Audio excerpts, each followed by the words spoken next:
What's he got today? He's got a fucking beer. And what else has he got today? He's got fucking... Oh, that's right. He's got a Oh, God, ow. Wait. Wait. I've got no nails. Wait, I'm bad at cans. I don't have many... He's got a... Oh, a Dr. Pepper. Wow. Delightful. Calories. It's fine. Spent 2 hours at the gym today. Because I was annoyed and, right, get this. I'm eating fucking salt and pepper chips. Delicious salt and pepper chips. Which I craved because of the whole English Chinese thing that's going around. So that's good.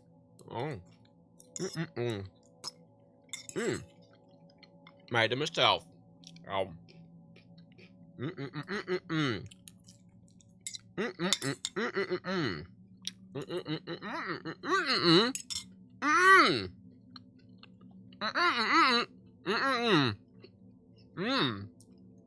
that's how you do it. What English Chinese thing? I actually don't know. It's one of those many internet things where I actually don't see the thing people are talking about. I just see people are talking about a thing and referencing it, and I'm like, sure. Hey, John. I don't know. I've been on Twitter today, which I'm normally not, but okay, it's election, right?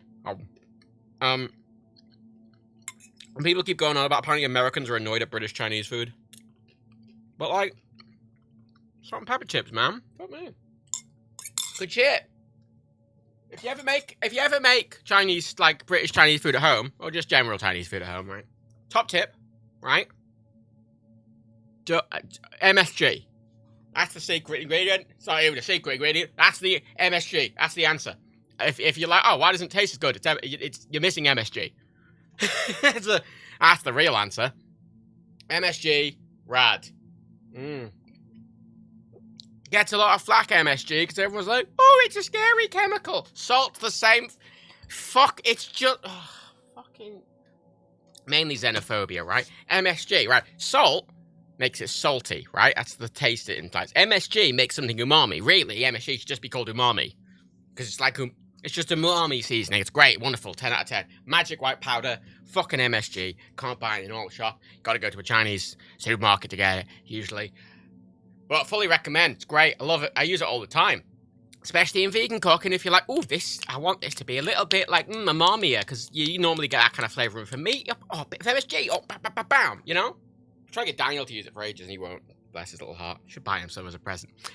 It's fine. It's from tasty, good times. I was very annoyed all day today. Very angry the whole day. Worked out for a bit, and now I feel a bit better, and then I'm rewarding myself with delicious chips and beer, which, if that doesn't scream midlife crisis, I don't know what does.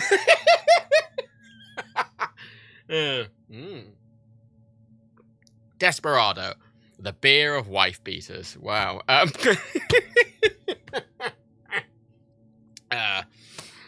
will be streaming, by the way, in literally less than 12 hours. I'll be streaming my anti-coronation stream at exactly the same time as Daniel is streaming.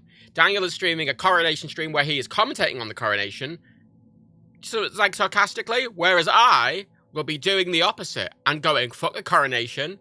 I hope that old cunt drops dead. The useless fucking wanker, right? Hope he drops dead before I hope he gets to the fucking crown, and I hope he sits on the fucking chair and the crown crushes him to death. That's what I hope, fucking old cunt. That's what I hope, right? So, if you want, it depends what vibe you want. If you want, like, Daniel be like, whoa, look at that hat, right? You go to Daniel. If you want me being like, fuck, I hope he dies, the old cunt, you come here. You know, fuck it, man. Like, I'm glad Lizzie's dead. I fucking hate the monarchy. Fucking useless cunts. I fucking live in a fucking democracy. Fucking hereditary monarchy. Fuck off. You know, so that's treason then. Yeah, fam. Mate, I'm an Irish national. I got an EU. You know what my ID I used? You know the ID I used to vote today? Because you need fucking ID to vote now in the UK. Because fuck everyone, I guess. The ID I used to vote was my EU citizens card. So I'm giving the middle finger to the screen. You can't see, but I hope you can feel the fucking, you know. Also, at the same time, a big day for Liverpool, right? Yes, because local council elections. Liverpool, right? Big deal in Liverpool, because Liverpool redrew all of its council boundaries, all of them, and then just had all-out elections with completely new council boundaries. So, and a completely new council system. Very well, not really, but sort of. And then the day after, Eurovision's fucking started now, because it's like a week and a half deal. It's a whole thing. Oh, it's Eurovision fever. Oh boy, it's a lot of Eurovision. Went out to buy some fucking oat milk earlier. Walked past a submarine, a big submarine, painted yellow and blue. And I'm like, what the fuck is this shit? Eurovision, man, I don't know. It's all these big inflatable birds everywhere. I'm not sure why, but I'm not really going to question it. You know, fucking... The trains! Fuck me! The train announcer is Graham Norton now for a week. It's just Graham Norton being like, hello, I'm Graham Norton. I'm like, oh, great. Hilarious. No, the elections were yesterday. Local council elections were yesterday in a lot of England. Not all of England. If you're in London, no. If you're in Durham, no. Wales, no. Scotland, no. So a lot of areas didn't have it, but it was quite a lot. It was a big election, because council elections aren't just all the way. It's fine. Today's Friday. Yeah, I know, but the results are today. That's what I'm saying, the results are today. It's an exciting day, lots of stuff going on, right? Liverpool's been like, whoa, because the coronation's tomorrow, which is obviously a big thing. And right, I'm desperately enjoying, right? So, when you walk around Liverpool, right, there's this kind of mixed thing at the moment where, like, businesses are kind of unsure what to prioritise. Like, do we prioritise, like, the British flag and, like, oh, the coronation? Or do we prioritise Eurovision and being, like, really gay in, you know, Ukraine? And Liverpool's answer to that, right? And, like, outside of, like, the big brands, like, you know, like Tesco and shit, who just like, we're going to celebrate the coronation because it's, like, a national fucking, like, a campaign, whatever. Everyone in fucking Liverpool has basically said, fuck a coronation, fucking gay Eurovision time. Excellent. 10 out of 10. Fully here for it. Walking around. You know what's mainly around Liverpool at the moment? You know what the main thing is? Fucking Ukrainian flag. 10 out of 10. Fuck that old cunt, Charles the fucking bastard. I hope he dies. There you go. Right? Excellent. 10 out of fucking 10. Bam. Excellent.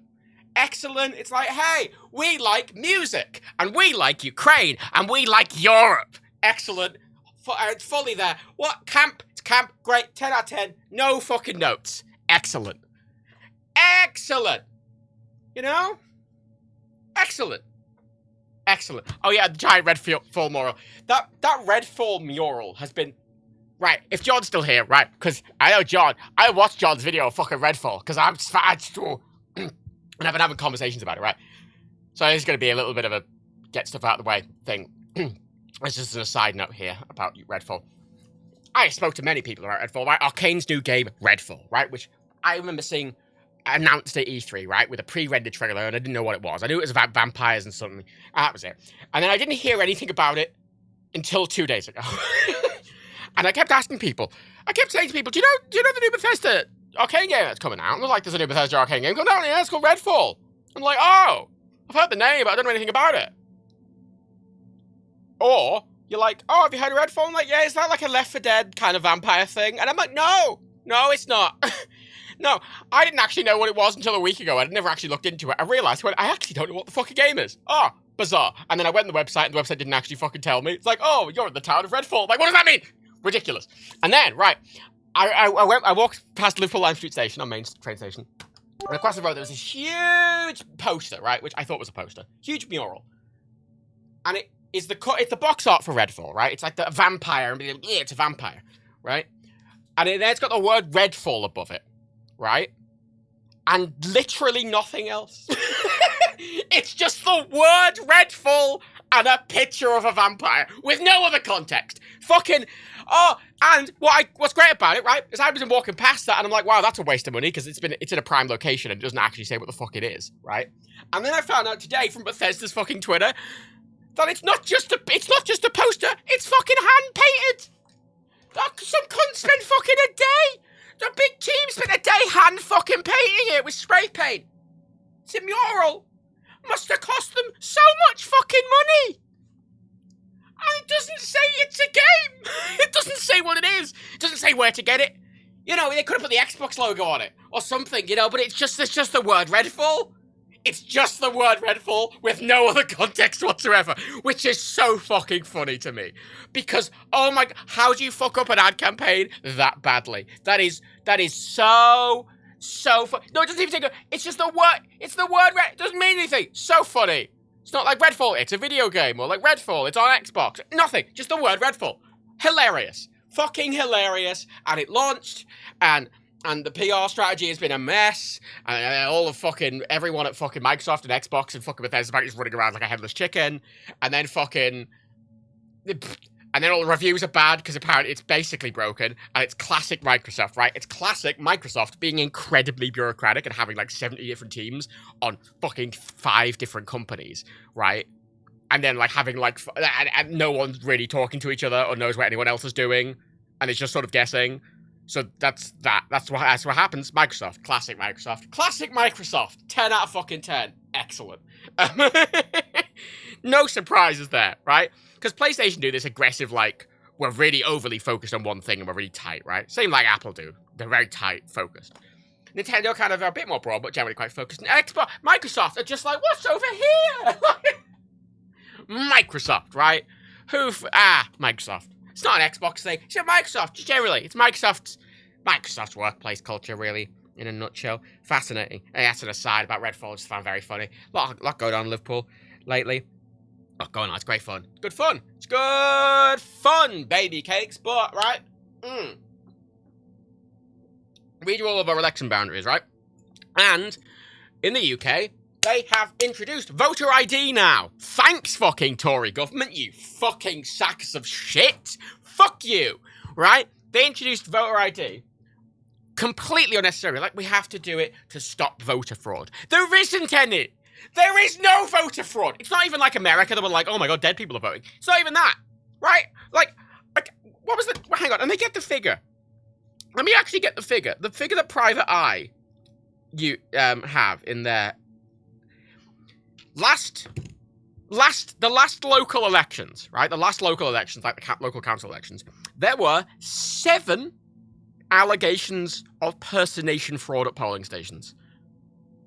7. Over the whole country. 7. 7. Right? And how many of those was any evidence found, you might ask? And the answer is 0. None. Right? Fucking 0. Amazing, right? And they're like, oh, but we've made it so you can get free, like, voter identification. A lot of people don't. A lot of people aren't as engaged in politics and don't know about it. B, a lot of people said offer it and didn't fucking get it. C, you might forget your ID. D, it's just this unnecessary fucking hoop, which is literally mainly being done for voter suppression, right? Wild. Oh, Amish, your free voter ID was refused. Doesn't surprise me fucking all. Right? Is it the case that old people Oyster cards are accepted as ID, but normal ones aren't? No, there's a reason for that, right? There's been a lot going about the ID they accept, but it's because the ID they accept, like 60 plus it's not Oyster cards, it's 60 plus travel cards from what I understand, and 60 plus travel cards require quite a lot of vetting to even get them, more so than a normal, like, travel card. There's some contextual stuff there. It's a bit bollocks because they don't accept, like, police identification cards or NHS identification cards, which they'll accept, like, expired passports and stuff as long as you look like you, because it's just to prove that you are you. It's just to be like, oh, is this the person written on the piece of paper? Like, that's all they have to go on, right? Does the photo match the piece of paper? That's it. So, it's been a fucking farce. Loads of, not a huge amount of people got turned away from voting stations, like, in the grand scheme of things, but one is too many, frankly. One is too many. And even then, clearly, a lot of people just didn't even go to the polling station to vote because they didn't have idea. It's hard enough to get people out for fucking local elections, or even general elections, right? If you're just adding more fucking hoops, right? And the people who are disproportionately affected by voter ID are fucking, guess what? Fucking the most struggling in society, usually. People who are fucking poor, people who are disabled, people who are trans, because, oh, that's right, if you're trans and your name on your voter register is different to the name on your fucking ID, fuck you, you're not allowed to vote, fuck you. Britain, fuck them. And this is the thing, right? Everyone's going on about fucking tomorrow, right? the Met Police came out and were like, we will arrest anyone who is trying to interfere with this celebration. Everyone's like, oh, that's against our civil liberties. They fucking voted in the public order bill. Everyone's fucking complaining, going, oh, how dare they? That's against our civil liberties. Yes! Yes, it is. And it's legal because the public order bill went through fucking last year. And I kicked up a big stink about it, and loads of other fucking people did. But everyone fucking ignored. No one wrote to the fucking MP, and it went fucking through. Because of course it fucking did. Because they kind of they've been sneaking stuff in. During fucking the pandemic and during fucking the war. They're like, oh, the war, oh, fuck, it's the woke. Oh my god, it's all those dirty asylum seekers. That's the problem. And it's like under the fucking table, like, shit, quick, remove the civil liberties. They're doing that, right? Voter ID laws, same fucking thing. Everyone on it. I kick up a big fucking fuss. A bunch of people kick up a big fuss, but generally speaking, it's not a very sexy thing. When you're like, oh my god, this piece of legislation that's technically doing this very specific thing is going through, and everyone's like, eh. And it's through, and everyone's like, oh my god, that's disgusting. It's like, yeah, they fucking did that. Fuck you. Like, you annoyed about it? Fucking do something. Fuck off. Like, honest to God, right? And then, you want to know the most fucking thing? The thing that really fucked me off today, and the thing that got me all riled up, right? So, some slight context here. Some very broad context, and I'll get into some more specifics. Right, Liverpool as a city, right? At least until today, we had 3 mayors, right? Which I know is slightly confusing. We have the Lord Mayor, which is a ceremonial position, which is like, just like, oh, it's kind of like it's a ceremonial position of like, oh, I'm going to open a library, like, whatever. As like a councillor gets it for like a year, whatever. It's not voted in, it's just ceremonial, who cares? We had the mayor of Liverpool City, like Liverpool City, and then we have the Metro Mayor of the Liverpool City region. Liverpool City is like one region out of like 5 in the overall Liverpool City region, in inverted commas, which is like a whole area, right? It's like the Wirral and Sefton and Houghton. It's like this big, it's swath of like this broader area. There's a broader, bigger area. And they redraw all the council borders, right? And I need to say, like, regardless of what you think of Labour nationally, I don't fucking like them. I think Keir Starmer is a cunt. But regardless of what you think about Labour nationally, Labour in Liverpool is like its own little sect. They're doing their own fucking thing. And their own thing is being terrible. Being absolutely fucking shit. Comically shit. Amazingly shit. Oh my god, criminally shit. Right? It's been like years and years of this stuff, right? It's been constant fucking scandals. Right? Like, several years ago, right, our mayor resigned, our elected mayor of the city, not the metro mayor. In every context here, I'm specifically talking about the city of Liverpool, not the metro area, which includes, like, some other regions. I'm talking about Liverpool City, which is its own smaller region, which is, like, extends from, like, the north side of, like, town to, like, past the airport, basically. It's, like, which I know doesn't give you much context, but you get a point. So that our mayor got arrested for corruption. Charges weren't fully pressed, but let's be honest, the police don't arrest the mayor unless they're pretty confident. Then he resigned in shame. His name was Joe Anderson. Then, right, we had to do a mayoral election, right? And you know who Labour put up in his place? In Joe Anderson's place, you know who they put up? You know who the Liverpool Labour put up as their candidate in Joe Anderson's place, right? Joe Anderson, white guy, right?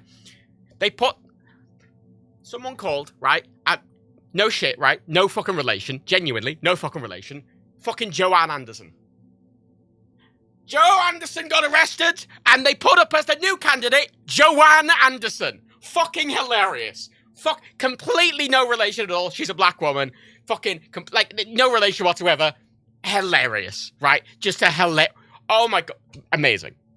So, that happens.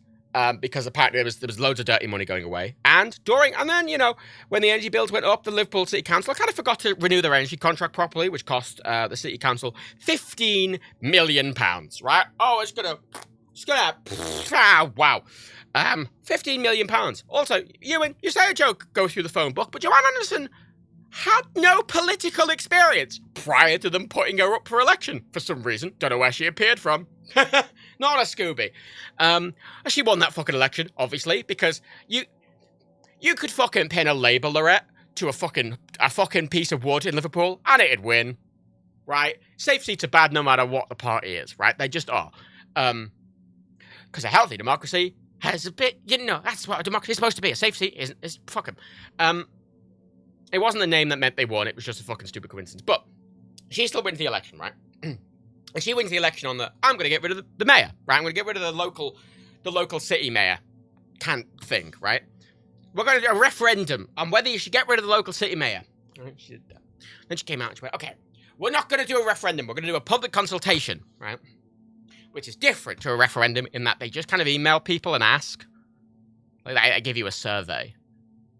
And unsurprisingly, right, not many people answered the fucking survey. I was one of like 2,000 people. More people answered my poll on Twitter yesterday asking what fucking getting off meant. Was it snogging or was it fucking? More people answered that than answered this fucking thing that the Liverpool City Council did. Cost them loads of money. Cost them like £20,000 or something.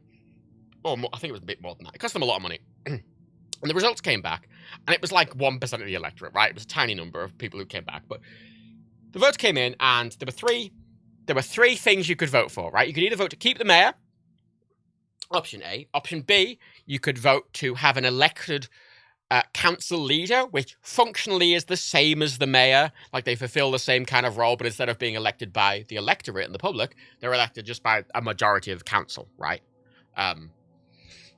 That was option 2. Option 3 was going to a committee system where there is no like overall leader, and every section of the council is kind of made up of committees of like multiple council members. So you have a broad swath, and it's slower, but it's more democratic, and there's more checks and balances and blah blah blah. Right. So the results came through, and overwhelmingly people wanted the committee system, and then second to that was people wanting to keep the mayor, and then in far last place, was them going to an elected council leader position. So anyway, they got the results back after spending all this money, and then they went, oh, we actually don't think this is representative of what the electorate want, so we're just going to do what we want anyway, and we're going to go with the elected council leader. So they went with the option that no one fucking wanted, and you know why? Notably, because the elected council position will always be Labour, because obviously it's the councillors voting for it, and Labour have a strong majority, so it's always going to be a Labour mayor. So it's just them just making it so they're just it's corrupt. It's corruption to keep their power, right? Ludicrous. So they did that. Ridiculous. Lost millions and millions of pounds through fraud and corruption, and there's been sexual assault allegations, and there's been bullying allegations, and there's been a lot of horrible tactics from a lot of Labour councillors and blah, blah, blah. And every single person I fucking speak to, and every single fucking person I speak to in Liverpool, and I like to speak to a lot of random people, right? I love cabbies. I like talking to cabbies, right? Every single person I've ever spoken to in the past 5 years hates the Labour Council. They hate the Labour Council. Like, the council's fucking useless. They're shite. Joe Anderson's shite. The Labour Council is shite. I don't fucking like them. They're shit. They don't do anything good. They keep fucking wasting all the money, and they can't govern for shit. They're ineffectual. They're inept, blah, blah, blah. Right? They still fucking vote for them! That's why the joke is you could stick a fucking label around on a fucking piece of wood and it'd win. They still, right? They read you all the council areas, right? My council area, which is City Centre North, right? Which is just the city, basically the whole city centre, right? Yeah, you get 2 votes, right? And there are 2 councillors elected. Of course, the fucking 2 shitty fucking Labour Party councillors won. Of course they fucking did. Hilariously, right? One of the new wards that was created, they kind of split up some of the... They took like some big election boundaries that used to have like 3 councillors, and they split them up into smaller boundaries that have 1 councillor or 2, right? And one of the new ones they made was called Waterfront North. They specifically made 2 Liverpool's got this huge kind of line of old docks and dockland, right? So it's all waterfront, it's all on old docks. So it's not actually technically land, it's all just docks. But there's loads of apartments on there and blah, blah, blah. And they made that 2 election wards.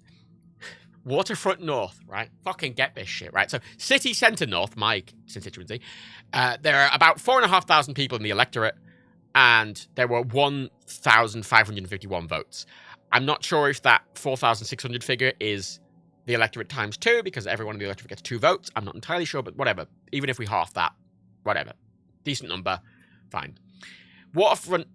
And the lowest person who got voted for, they got 26 votes. A guy called Jacob. Now, I didn't know fucking anything about him. I was researching all the candidates. I literally could find nothing about this fucking guy. Jacob McNally, not a fucking thing. Couldn't even find a blurb from this fucking guy. Why is he running? Whatever. Waterfront North, right? Very funny, right? They had a total amount of votes of 193. 193 people voted, which is a comically small amount. But keep in mind, there's only 864 people in the electorate. Now, that's a bad fucking turnout. It's a bad fucking turnout, percentage-wise, but it's a small electorate, and it's a tiny 193 votes, right? So, the person who won that ward, right, was, of course, a Labour member, because, again, you could stick a label around on a fucking piece of wood and it'd win. He won with 91 votes. 91 votes, right? And the funniest one of all, right? The person who came last in this race, someone called Margaret Ryan, an independent, and she got 1 vote. 1 single vote, who I'm assuming was herself, which is infinitely fucking funny to me. That is so funny. It costs money to be in these, like, what happened there? What happened there? What happened there? You have to, surely, if you're applying, if you put the money into stand for councillor, surely you must think at least one other person's going to vote for you. Fucking hilarious. So fucking funny. 1 vote. Yeah, no one voted. Yeah, that's what, that means no one aside of it. That's the funniest fucking thing. I'm so sorry. I don't know who she is. Margaret, I don't know who you are, but I'm sorry. That's tragic. It's funny. It's tragic. It's funny. I feel bad for you, but I don't at the same time because it's fucking funny. I'm sorry you lost your money. Fucking funny, right? Hilarious. Yeah, in my ward, Green Party candidate came 3rd. Because there were 2 seats. Green Party candidate came 3rd with 17% of the vote, 264 votes. And then Labour candidate got 373, and then the other one got 466. These 2 councillors are shit. They are shit. I got a campaign leaflet from them, right? I know it's a small thing to complain about a campaign leaflet in the grand scheme of things. Honest to God, it was like someone had, like... it was the lowest resolution thing I've ever seen printed. I know that's a weird thing to comment on, but it was like someone had made something in Photoshop, right? And put it on a screen. And then someone, a mile away with a big telescopic lens, right, zoomed in as best they could from a mile away, took a picture of it, right? And the picture was, like, 240p and a quality 0 JPEG. And then they just printed that. What? What happened? What happened? It wasn't like it was a badly printed file. It was like the file itself was just, like, 5 bytes. Like, it was, what? Weird. Funny. Weird. There. Don't even have to fucking try. Ludicrous, right?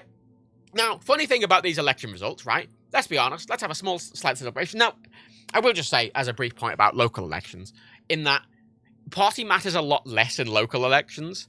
Because obviously, when it comes to national elections, they're setting national policy. But local elections, for the most part, in most places, are like, they're dealing with the bins. You know, they're dealing with, like, maybe getting the roads repaved. The bins are like, oh shit, like the parks. Like, the really low-level stuff, right? Like, the stuff you're interacting with every day. That's why local politics is important. So the party matters less, right? Like, in that sense, you can have very good Tory councillors. Like, in some areas, Tory councillors are doing a great job. And you know what? Like, in certain circumstances, I might even vote for a Tory councillor, depending on where I was. Because if it's just in a council where they're like, I'm really good at dealing with the bins, I'm like, all right, fuck them. Who cares?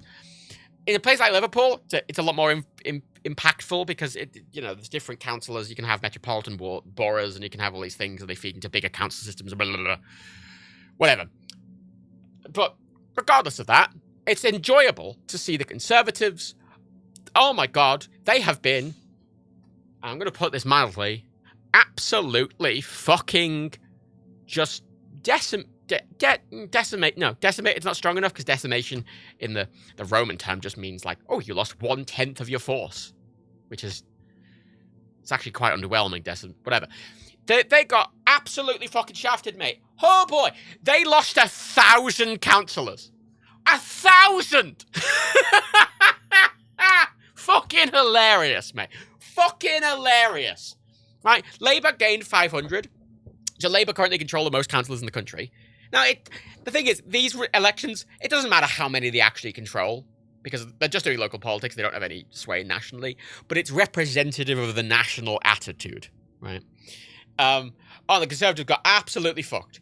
The latest we can have a general election is January 24, which is further away than I would like. But this kind of shows that if a general election happened today, they would get just killed. They would just get killed. They're just murdered. Absolutely fucked. And, right, I was very frustrated about the lack of sort of movement in Liverpool. Greens and the Lib Dems are the main opposition. The Conservatives, just to be clear, they don't actually try in Liverpool, right? My ward didn't have a Conservative candidate. Most Liverpool wards don't have Conservative candidates. And if they do, they get like 5 votes, and they are always like fucking smack bottom, right? They are not even a factor here, right? My ward had 7 candidates, and none of them were Conservative, right? I had 2 Labour councillors, 1 Green, 1 from the Liverpool Community Independence Group, a Liberal Democrat, and 2 Independents, right? Not a thing. So in the context of Liverpool, the Tories aren't a problem at all. They're not a threat. They are literally completely out of the fucking equation. It's purely local politics. People still fucking vote for Labour because, again, people can literally, you can talk to them every fucking day and they'll be like, I hate Labour. They're council are shit. They don't do anything good. I hate Gerard. They're all just spending all the fucking money and wasting it. They're shit. And they'll fucking walk into the polling station and they'll vote for Labour anyway for some fucking reason. So they shoot themselves in the foot and they're like, oh, ow, why? Oh, I can't believe they shot me in the foot. And then, right, the Labour council come in and they walk over and then they fucking, like, you know, they accidentally fucking fall over. What, they're carrying a big stack of money, right? They're carrying like a big stack of like £15 million. And they accidentally fall over into a bin that's on fire. And they kind of stand back at the bin and they go, oh, they let go and all the money's burning in the bin. And they're like, oh my God. And they look at the bin and they go, I can't believe the Conservatives did this. They are that they're that meme. They're the fucking me. It's that one. They are that. I can't believe the Conservatives did this to us. They blame the Conservatives. Everything. Doesn't matter what it is. Oh my God. The weather's bad on match day. Like the Conservatives have made the clouds bad. Oh, the fucking... Everything's the Conservatives' fault, right? And let's be honest, a lot of stuff's the Conservatives' fault because the Tories are, get this, right? Massive fucking cunts, right? We all know it. We all understand it, right? In Liverpool, it's not... They're like, oh, the lack of Tory funding. It's like, Liverpool has one of the highest council taxes in the country, right? And that's where the council gets its money from. Right? Like, not only that, but,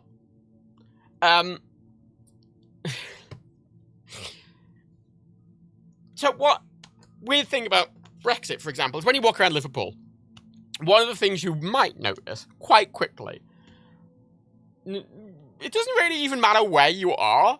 You'll probably notice it quite quickly. There'll be a load of kind of European flags, like, on things. Like, you know, the EU flag. It'll just kind of be on things. Because the EU, right, funded most of the city, like, being rebuilt. They funded most of it. You can walk anywhere in the city and there'll be a plaque on it being like, this is paid for by the European Development Fund. Like, like the city didn't vote for Brexit, but it was still like a fucking 60-40 split, which is bizarre, but whatever. So, Liverpool, like, the council gets its money from the council, right? The council notoriously owns a lot of stuff, right? They built a fucking cruise ship terminal, which they own.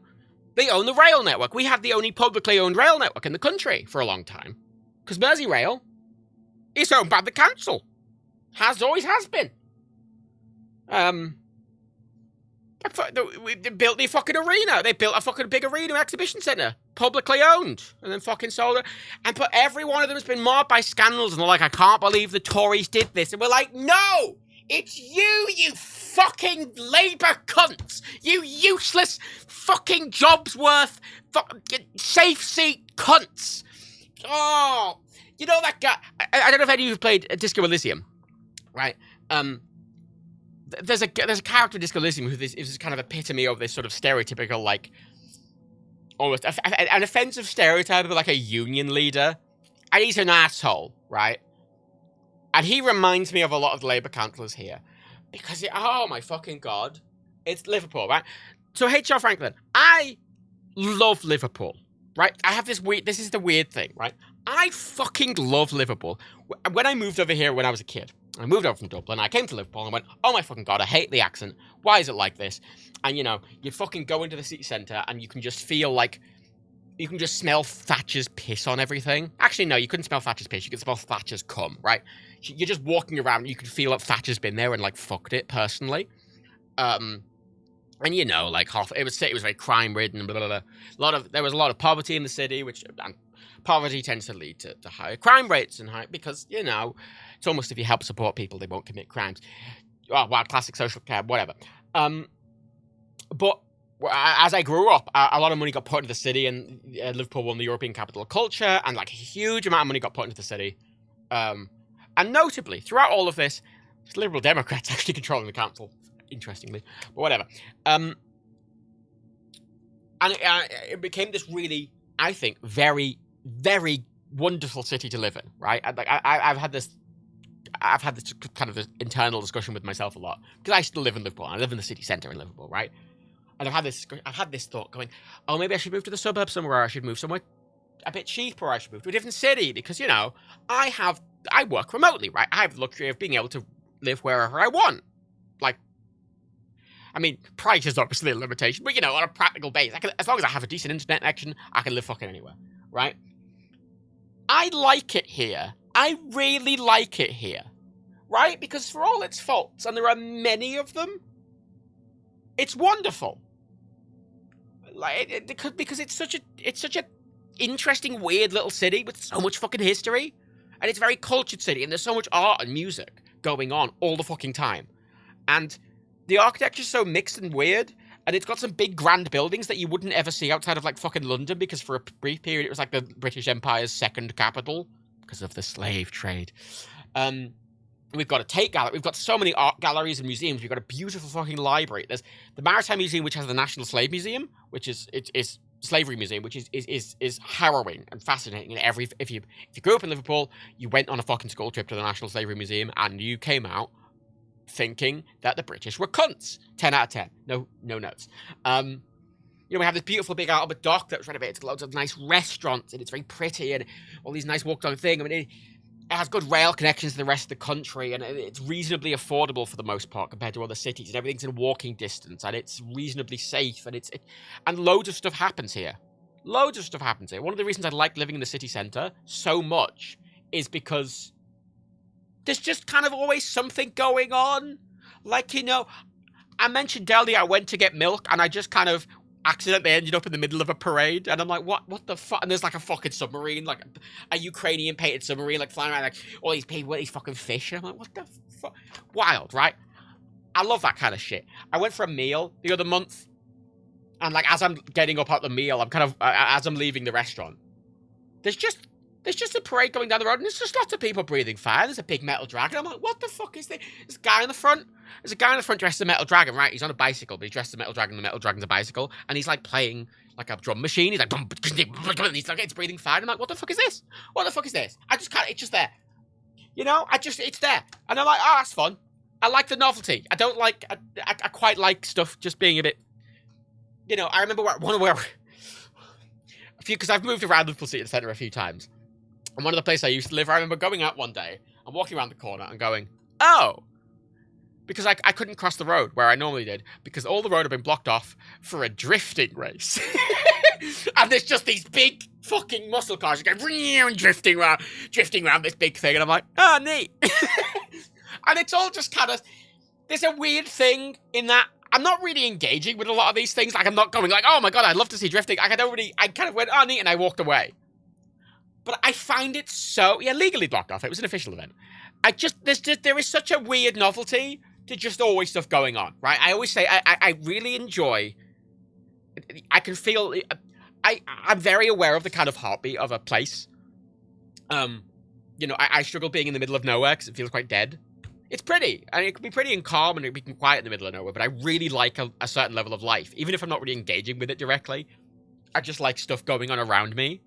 You know, my idea of relaxation is being in a very nice, like, bar with an open mic night on, and they're singing nice folk music, and the bar's busy, and I'm kind of sat and having a relaxed time, you know, I'm listening to nice music, and it's busy, and there's stuff going on, but it's not rowdy or anything. It's just the stuff going on, and it feels alive. That's what I like. Which isn't what a lot of people I know like, but that's what I like. And I just, you know, I went out one day a few years ago during the fucking pandemic, and there was, who is it? Who do I bump into? Batman.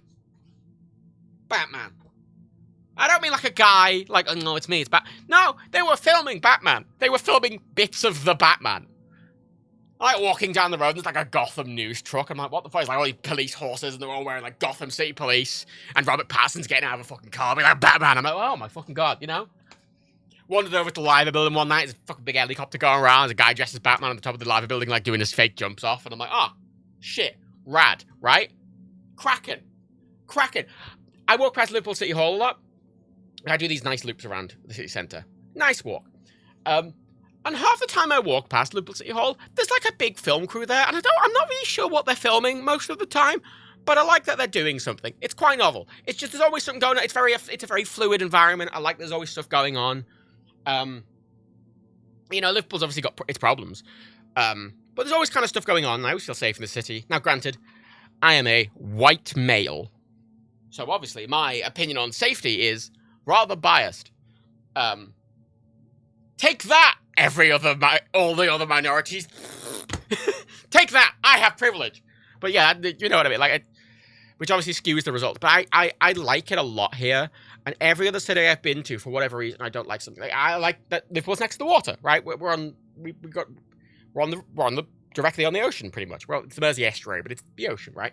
It's not like, you know, London and Newcastle and even cities like Glasgow or Edinburgh are kind of inland a little bit with rivers. I like being on the ocean. I like, you know, Manchester's a very spread out city. It's got this kind of urban sprawl thing, but because of Liverpool's sort of geography, it's kind of very compacted in. It's almost a bit like New York. So it's quite compacted in. And there's lots of weird things. Like, we have the first water road tunnel in the world. You can go on a tour of it. It's like £4. It's rad. I fully recommend it if you're in Liverpool. The Mersey Tunnel tour. You also get to see, like, under the piers, because, like, half the city's built on docks. So there's, like, buildings, and it's like, oh, you're on land, but no, you're on a dock. And they've just built over it. But the dock's still there. It's still under there. Like, you can, like, the tour, you just go down there, and you're like, oh, you're under a building. You're under, like, a massive, like, 20-story building. And you just kind of walk into, like, a dark thing, and it just, like, a flashlight goes on, and you just get this massive cavern, and there's, like, fucking pier. There's, like, a pier. There's a wooden pier. And you're like, what the fuck is there? You're just underground on a pier. And it's white. Amazing. 10 out of 10. 10 out of 10. 10 out of 10. Excellent. Love it. Love that shit. I lost my train of thought slightly. Point is, I like there's stuff going on. There's always a film being made. Oh, there's always an event happening. Oh, there's some parade. Some of them could be annoying. Some of them are annoying, but I like them being annoying in a kind of way. I find it kind of endearing.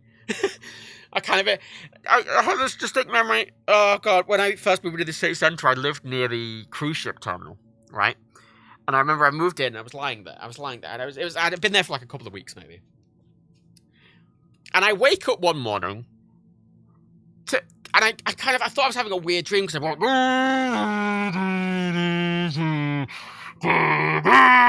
and I'm like, what the fuck? I'm like looking, I kind of wake up in a daze. I'm like, what the fuck? It's like 7 a.m. I'm like, what the fuck was that? didn't think about it, right? That night, right? I get to like 11 p.m. It was like 11 p.m. and I'd been working all day. I hadn't went out. I was just working all day. I got to like 11 p.m. and I'm kind of sat there. I'm trying to get back to sleep. Right? I'm going to bed. I'm lying in bed and I hear... And I'm like, what? I hear it again. Ethereal and off in the fucking distance. And very loud. I'm like, what the fuck? Then I start hearing explosions. And I'm like, what the fuck is happening? What the fuck is happening? Am I being bombed? What is going on? Right? Then I look out the window. It was a Disney cruise ship. The Disney cruise ship that came in, and its horn is When You Wish Upon a Star, but on a ship horn, which sounds horrible and out of tune. And slow. And then they were leaving, and they do a fireworks display. They often do fireworks displays when the cruise ships leave. So... And you know what? That was annoying, and it freaked me the fuck out. 10 out of 10. No notes. Like, I like that shit, right? There's a novelty to it. I like interesting things happening. You know, I always go on about the blood clot to people. I'm like, oh, I have a scar in my heart, and I've got a scar in my lung, and I had a blood clot. And everyone's like, oh, that's just so horrible. I'm like, yeah, it's a good story, though. Hey. You know? Everyone's like, oh, but no, I'm like, great story. 10 out of 10 story. Excellent. Kind of glad it happened. It was interesting. Interesting thing. Interesting story. Makes for a fun story. I like having a scar in my heart sounds needlessly overdramatic. 10 out of 10. No notes. That's the thing. I like interesting things happening. I like it. You know, I like staying out of the way most of the time. Don't like involving. You know, pretty introverted. But stuff's happening around me. I like people having a nice time, you know? It's fun. I just like that. I like that. I like the feeling of activity around me. That's, even if I'm not engaging with it. How's the flight sim going? I said planes and politics. I've been going on politics, man. You win. Give me a minute. I'm going on a pre-rant, and I've got distracted a few times. Admitted they could have been flying around Liverpool and kind of showing some examples. I haven't got my flight sim set up today because I sent my rudder back, my rudder pedals back, because they were shit. They were fucking shit. So fucking shit. So fucking shit. Oh my god, so shit. So I sent them back. I'm waiting for the honeycomb ones to come out in a few months. But I don't want to buy others in the interim, so I just don't have any. So I'm not using my flight sim setup, very annoyingly. It's fine. It's fine. As a non-driver, I'll admit living in London having two buses is amazing. Couldn't live anywhere. There's no. Well, that's the thing. Liverpool's public transport infrastructure is kind of a bit mixed. Our Metro Mayor, who is responsible for the larger region, is trying to make it a more integrated transport network like London. He finally introduced sort of like contactless on the buses and like capped fares, kind of like the tube. When you go to the tube and when you tap your contactless card when you're going through a tube barrier, they're not charging you a set amount. It gets to the end of the day and they calculate what you've done, and they'll give you the cheapest price. You know, if you should have had like a save or you didn't, they'll give you the cheapest price. They'll just calculate at the end. And that's what they do now. The bus fares, single tickets are capped at £2 now, and they calculate it. You know, if you go on the same, like if you go on a stagecoach bus 3 times in a day or 4 times in a day, they'll like charge you less money because it'll just go, oh, you will just charge you for like a day saver rate or whatever. Like, that's cool. Merseyrail's getting fancy new trains, which are quite nice. The network's not that sprawling, but we're getting fancy new trains, and it's a public-owned network. You know, they're working to bring the buses back under public control, which they are doing. It just takes time. It's not great. The connections through the city centre are a bit awkward. Really, we need a tram, but they keep putting it off because the Liverpool City Council is a bit shit. But I mean, I always found I've never needed a car here. The rare time I need to get somewhere slightly awkward, I'll either walk because it's quite a compact city. I can walk everywhere for the most part. Artemis, you work for the same company as Merseyrail. Yeah, it's a Bello. Is it Bello? Because yeah, Merseyrail's owned by the council, but they contract out its operations to an actual train operator. They just kind of pay them money. Yeah, the transport networks are great, but the rare time I need to go somewhere that I can't get to on the bus or the train, I'll get a car, I'll get an Uber, and it's like £5, which is more money than I'd like to pay for certain things, but like, it's cheaper than a car, significantly, so. Transport UK Group, Abella got bought out and no longer operates in the UK. Sounds about right. Well, this is the thing. Liverpool to me has always been the happy medium. Right, because, you know, I've had the luxury of spending a lot of time in lots of different cities, right? Like, I've spent a lot of time in Glasgow and Edinburgh and Newcastle and York and Leeds and Manchester and Birmingham and London.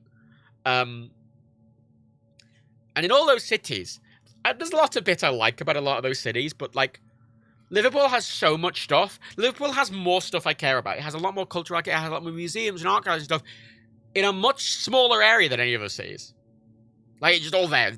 Squished in the middle. All in a nice walkable distance. And it's all kind of pretty. And I'm like, I'm into that. Great. Thumbs up.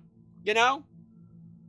Like, you know, I can walk anywhere in the city if I want to. So, you know, if I want to go on a long walk, it'll take me a while. You know, I look to walking to my... I've got a friend who sort of lives near the sort of Runcorn Bridge. Sort of in Widnes. And if I want to walk there, it's like a 4-hour walk, which isn't really a practical walk.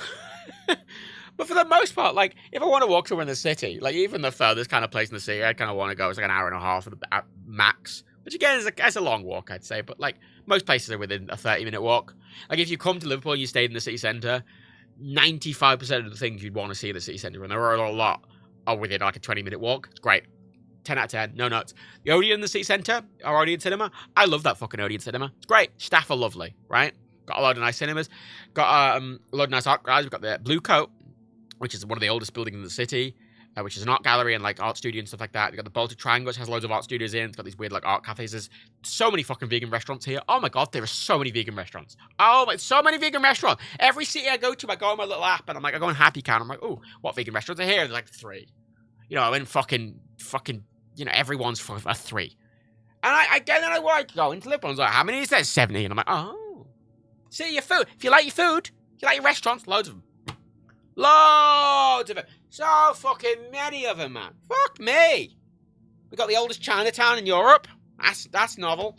The reason we have the L postcode, because you'd think London would have the L postcode, but Liverpool has the L postcode. It's because Liverpool came up with postcodes. So, take that. A lot of weird firsts. Like Central Park in New York was based off a park in the Wirral and like parks in Liverpool. Like they were the basis for it. You know, there's a lot of bits of Liverpool in New York. You know, Liverpool was, you know, Eurovision here this year, and when Eurovision happened last year, and I was kind of watching it with my friends, I said, it happened in Ukraine one, and I said, I bet it'll be in Liverpool next year. And they went, why would it be in Liverpool next year? Ukraine one. And I went, well, because I don't think Ukraine are going to be able to host it, because the war if the war is not ongoing, I don't know if they'll have their infrastructure, you know, secured enough to do it. So then the obvious second choice is the UK, because they came in second place and there's very close ties to Ukraine. And then in the UK, Liverpool's sister city is Odessa in Ukraine, and Liverpool's probably the most musical focused city in the country, and they're the most arguably European aligned, and one of the most left aligned in the country. And I'm like, it just feels like the natural choice, which clearly it is. Alana, what's the wheelchair accessibility like?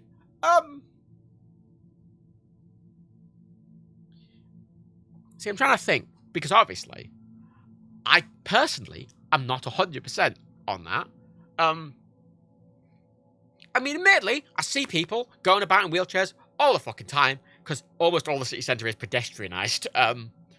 It's all pedestrianised for the most part. The bits that aren't, it's nice wide roads, lots of nice ramps down. Everywhere's got wheelchair accessibility that I see for the most part. Some of the older buildings are a little more awkward, but a lot of them have had retrofits to add lifts and wheelchair ramps and stuff like that. So I think, from what I see, it seems to be good. But obviously, I've never had any direct personal experience with it, unfortunately. Dirty white fucking. Like, whenever I talk about these things, right, I'm talking as like a white cis-normative fucking, like, you know, neurotypical, you know, fucking. So all of my things are obviously coloured by that. You know, a lot of people have said in the chat, and Dan and Rebecca always say all the time, like, oh, as sort of an Aspie, like, a lot of the stuff I like in Liverpool would be overwhelming to them. And obviously that's fine, right? Everyone has different tastes. This is mine. By you, and in my chat, it's fine, I like it, you know? I like it. It's what I like. Because I'm not a social buff. Because Liverpool's got like loads of clubs and shit, and I've never been. I don't. There's too much. Sweaty and loud, and everyone's drunk. And I just kind of like stuff happening. I just like there's just things going on. You know, I like walking past things and being like, oh, what's that? You know, oh, it's Batman. You know, I can just keep going. You know, I'm always going to buy milk. It's like it's always when I'm out to buy oat milk. I'm like, oh, what's that? Oh, you know, it's something slightly bizarre. You know, I'm out one day and there's just this, and it's like a 5-story puppet walks past me, like a huge puppet. There's like a building-sized puppet of a little girl, and it just kind of wanders past me, and I'm like, what the fuck? As part of some thing where there was like this play done with puppets, but it was done over like 5 days with a lot of big puppets on the city-size scale. They kind of wandered over the whole city, and they were kind of playing out this performance. I don't know what I was going. I never really follow these things enough to know what's fully going on, but I kind of enjoy that. I kind of enjoy that I don't really know what's going on, and I'm just kind of stumbling across it. I'm like, oh, neat. And I just continue on with my day. I find that very novel. You know? I find that so fun. You know? It's just so silly in its own way. You know? And I enjoy that desperately. And I've realized over the past few years, especially, that I really value it. You know, I found one of the things I actually ended up finding quite difficult about the pandemic, because I work from home, right? So my actual like home life wasn't affected. But I live in a very vibrant like city where there's lots going on. There's a lot of restaurants and there's a lot of museums, a lot of culture going on. There's a lot of musicians and there's musicians and music and blah blah blah. So when the pandemic happened and I live in the city centre, I'd like go out for a walk. And I'd be walking around all of these places that are normally fairly busy and there's lots of stuff going on, and they are deserted. And it was like being in fucking 28 Days Later or something.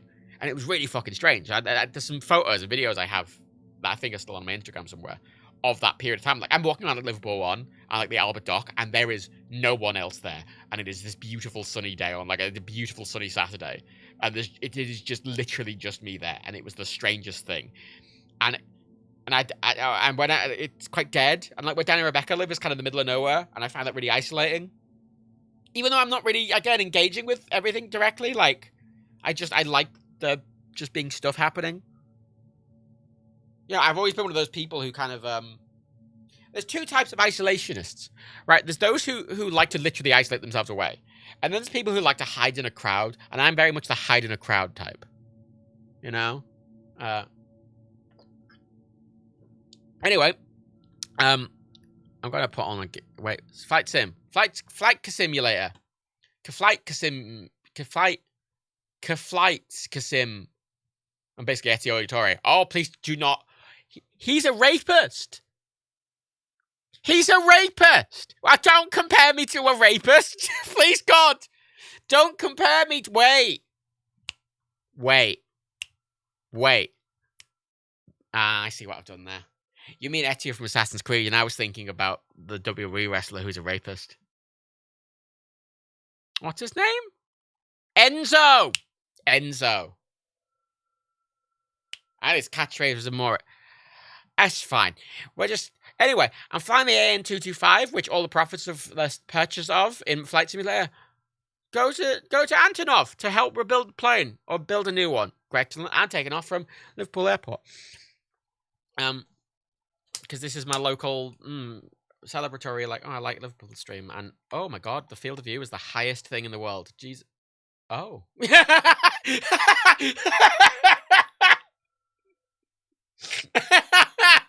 So what's happened there is I've got Flight Simulator set up to open a second window with just like a map on my second monitor. With like, just so I can see that as a reference. And for some reason, OBS has went, that's what you want to capture. Obviously, of course, that's what I want to capture. I'm going to close that window. There we go. You can watch the game like that, you fucking ungrateful bastards. Anyway, it's the 225. It's the biggest plane in the world. Ooh! Well, it was, because it's gone, because the Russians bombed it. And you know, I'm not going to the airline subreddit. They were like, this is the most tragic loss of the war. And I'm like, oh my fucking god. Oh boy. Oh, fucking nerds are weird, man. I like nerds a lot, but oh boy. They're like, oh god, what? This is the most tragic thing. And I'm like, oh my, so many people have died. So many people have died. Holy shit. I'm sad about it. Oh, it's my favorite plane. I like it a lot.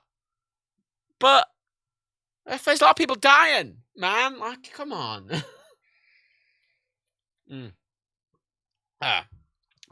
See, this plane has a lot of history. There's a lot of history to this plane, and there's a lot of. It's very culturally important and very representative. Like, it's why there's reasons it's my favorite plane, right? It is in itself somewhat irreplaceable. Yeah, there's a lot of history. This is the thing. I'm saying the plane has a validity to it, but obviously people will be like, that's the most tragic loss. It's ridiculous. Now I want to talk about this plane a little bit before we move on. This is the AN225. This is I'm gonna say it's a modification of an Antonov. Is it a 215? Is it 155? It's a strong. This is a variation of strong, but basically, back during the USSR, and the Soviets were like, we need a space shuttle. Because the Americans have a space shuttle, and they're gonna go to space, and they're gonna steal our satellites, and they're gonna put it in it. We need something that can do that.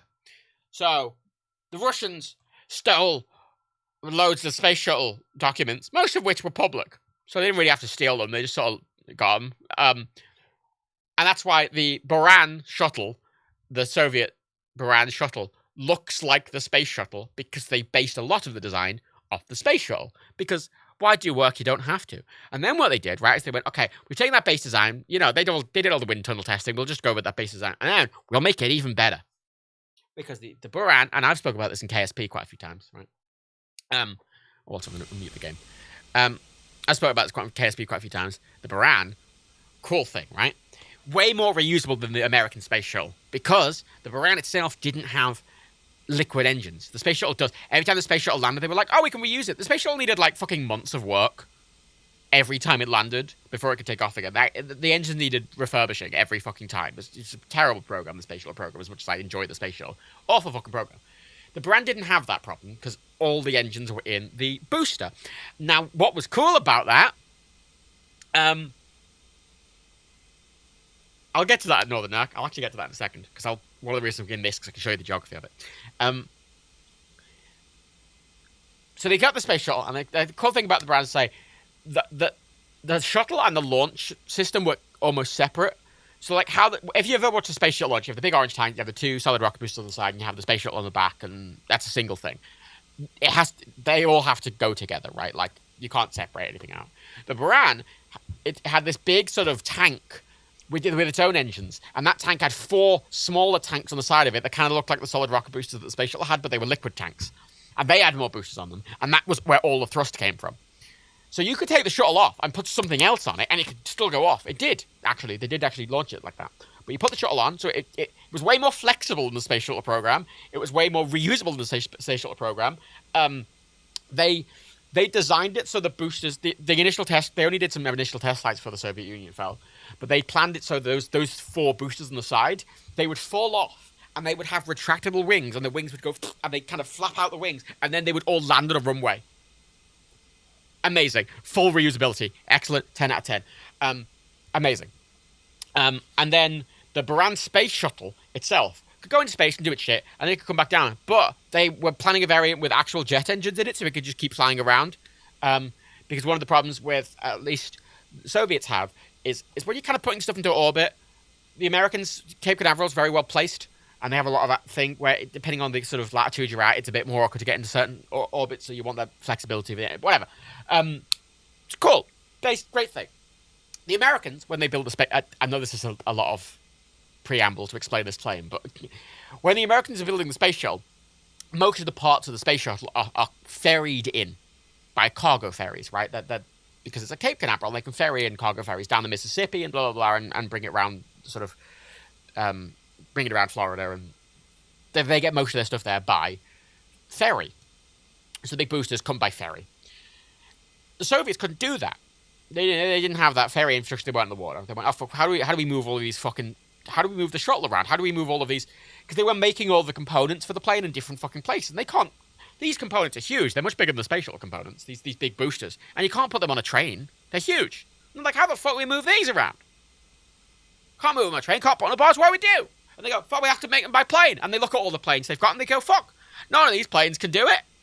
The Americans, they just took a 747 and they converted it. But they kind of looked at them and went, oh, we want to move full. Because the Americans just built that shuttle, that 747 that had the shuttle on top of it. They built that just to carry the shuttle. That's all it was for.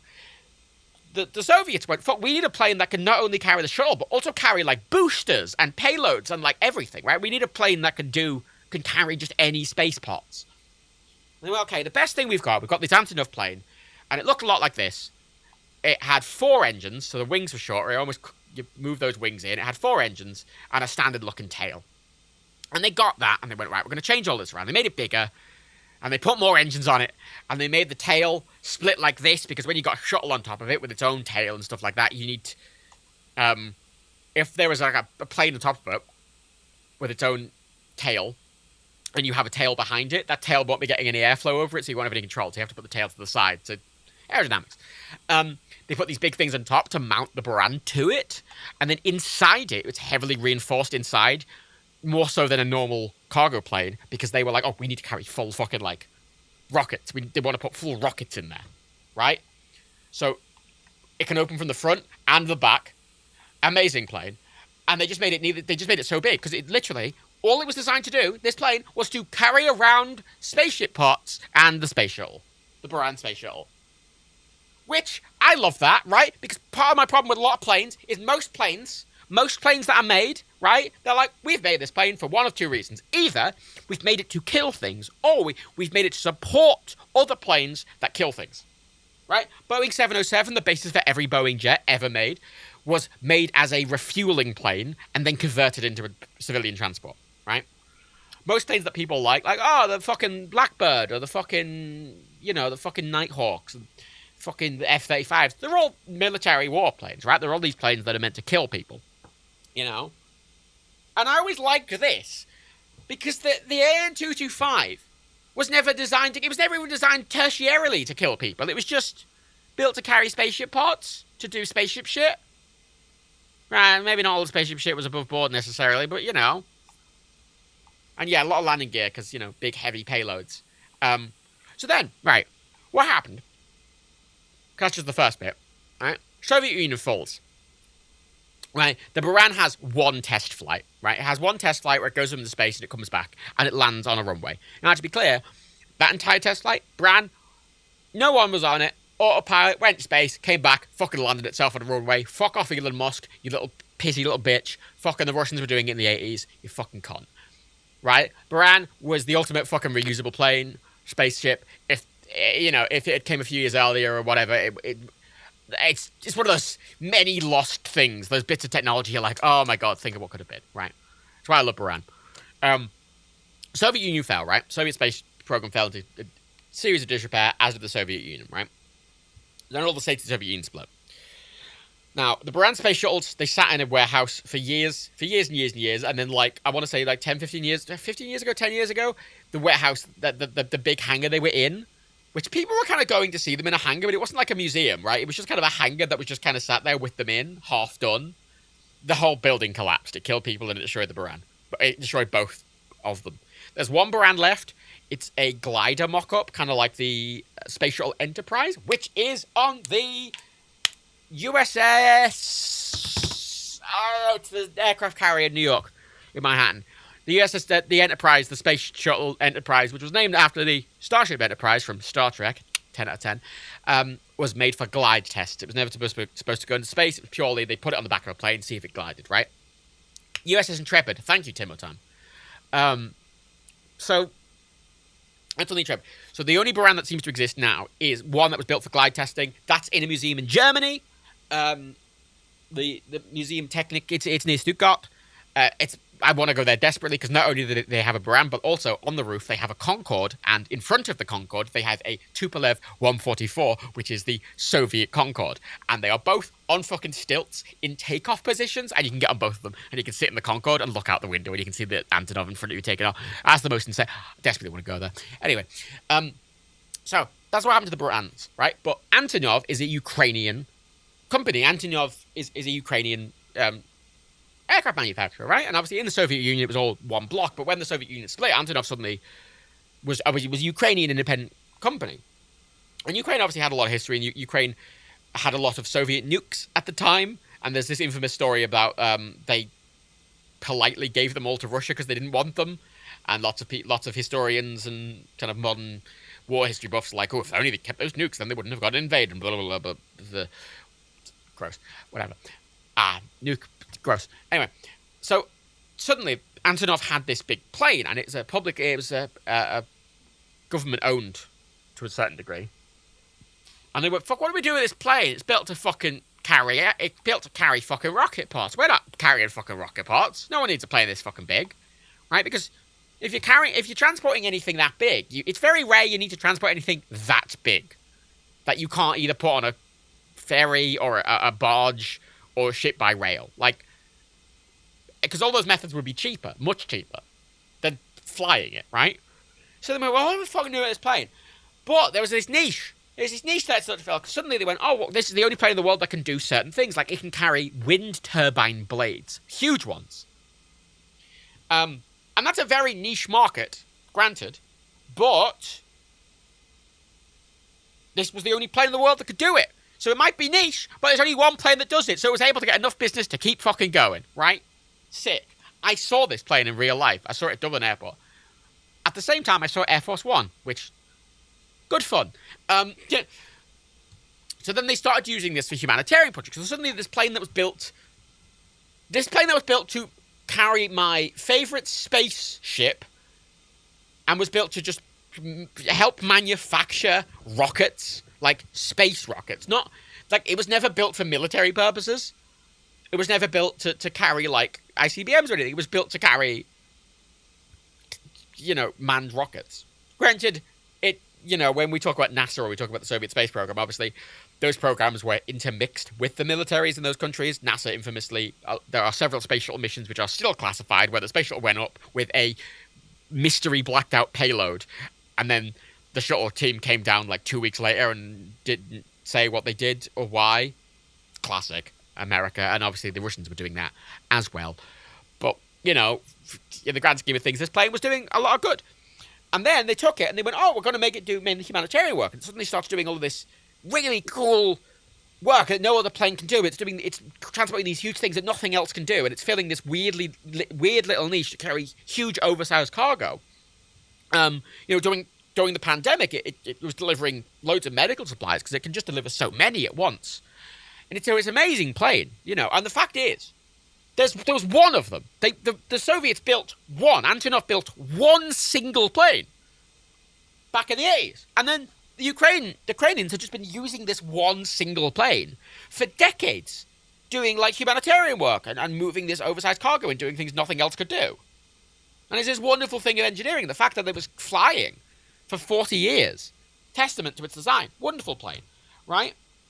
There was a second one, half-built. It's an Antonov 225. Antonov? I think it's meant to be more like Antonov. If you Nyov rather than Nov. Whatever. So there's one. Now, when the Russian invasion of Ukraine was started, the airport that this was at got bombed, and the plane itself got destroyed. The one Antonov 225 got destroyed. Now, that was to plane nerds and someone like me, who it's my favorite plane, it's like sad, but obviously, like in the grand scheme of a war, right? It's just, a plane is a thing. Things are things. Things can be replaced. People can't. But obviously, it's quite symbolic, right? You look at it. It's got the Ukrainian flag on. It's a symbol of Ukraine. It's a symbol of Ukraine's kind of independence, and it can do things. So it's a very symbolic thing. Right? Biggest plane in the world. Really symbolic thing. So for it to be destroyed was really symbolic. It's a symbolic loss in a lot of ways. So, it was probably targeted because it was a symbol of Ukraine, as James Bond there says. Weird thing. Now, for years, for like decades, there was a second plane halfway through development. Right? There was a second plane halfway through construction back in the 80s. And, when the Soviet Union fell, they didn't need a second one. It was hard enough to find a niche for this single plane to fill, right? So they never built the second one. It was always just all it was kind of half built, and all the parts of it were just in a warehouse, and they just kind of left them there. And they kind of scavenged some of it for spare parts for this one, but they never needed a second one. When it got destroyed, Antonov has spoken at length that they want to rebuild it using both salvage parts from the destroyed plane. Because if you've seen pictures of the plane that's destroyed, it's not like completely decimated or anything. Like there's a lot of salvageable parts from it, and then they have that second airframe that so they do want to rebuild it. And I think obviously after the Ukraine war ends, it will be quite a symbolic thing to rebuild the plane. So if you buy this in Microsoft Flight Simulator, it's paid DLC. The money goes to Antonov to rebuild the plane or memorialize the plane. That was a long spiel of the Antonov 225. My favorite plane, for various reasons. And it's a fascinating plane and very representative of the current thing. And the frame rate is terrible. But that's fine. I also don't remember what the controls are on a controller, so that's fine. Enjoy your bed, Artemis. How do I turn the parking brake off?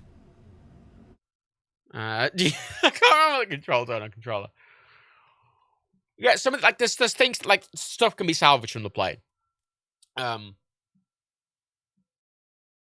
Controller, gamepad, fighter jet. Gliders? Helicopters. Profile 3. Profile 2. Profile... Okay. Ooh. Break goo. Toggle pocket brakes. Left on the D-pad. Left on the D-pad. Oh, I already turned them off, you fucking useless prick. The flaps appear to be down. And I'm moving very slowly at a very, very low frame rate. God, I'm getting 20 FPS. Why am I getting 20 FPS? The plane model just so calm. Why am I getting 20 FPS? I normally get like fucking 40, which is fine. That's why. Some reason the DirectX version has switched back to DirectX 11. That's why it's suddenly running like shit. I'm gonna restart the game. Sorry. just the performance gonna be shit. No, this is the thing, right? When most people talk about planes they like, and it's part of the frustration I have in sort of like plane nerd circles, because like, when we're looking at like, train nerd circles, right? Like, trains are fairly neutral. Trains are like, this train was built to move big things, or this train was built to go fast with people in it, right? And they're quite neutral. Whereas planes, for the most part, are mostly built for war.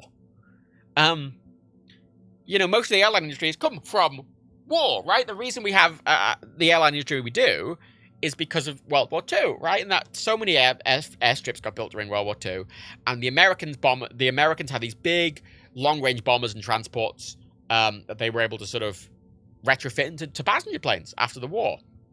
So a lot of passenger planes historically are based off military transports or bombers, and then a lot of the planes people think are like cool planes. Oh, that's a cool plane. That's a fun plane. They're all war planes, right? The A-10 Warthog, the Burt plane, the F-35, the F-22, the fucking F-16. I mean, the Phantom, the fucking Vulcan, all the 3 fucking V bombers, the Venom, I think a lot of these planes are cool to look at, but they all have that underlying, they were made to kill people, and a lot of them have caused a lot of people to die, and I find that gross, right? Like, as much as I look at the fucking, everyone likes the A-10. I'm like, the A-10's very nicely designed aircraft. Everyone's like, Burt, right? And many, many years ago, I was like, haha, Burt too. And then I thought about it, I went, oh wait, the Burt is it firing depleted uranium shells into poor people and killing them, and then irradiating the area around them. And I'm like, oh, that's no. no. So,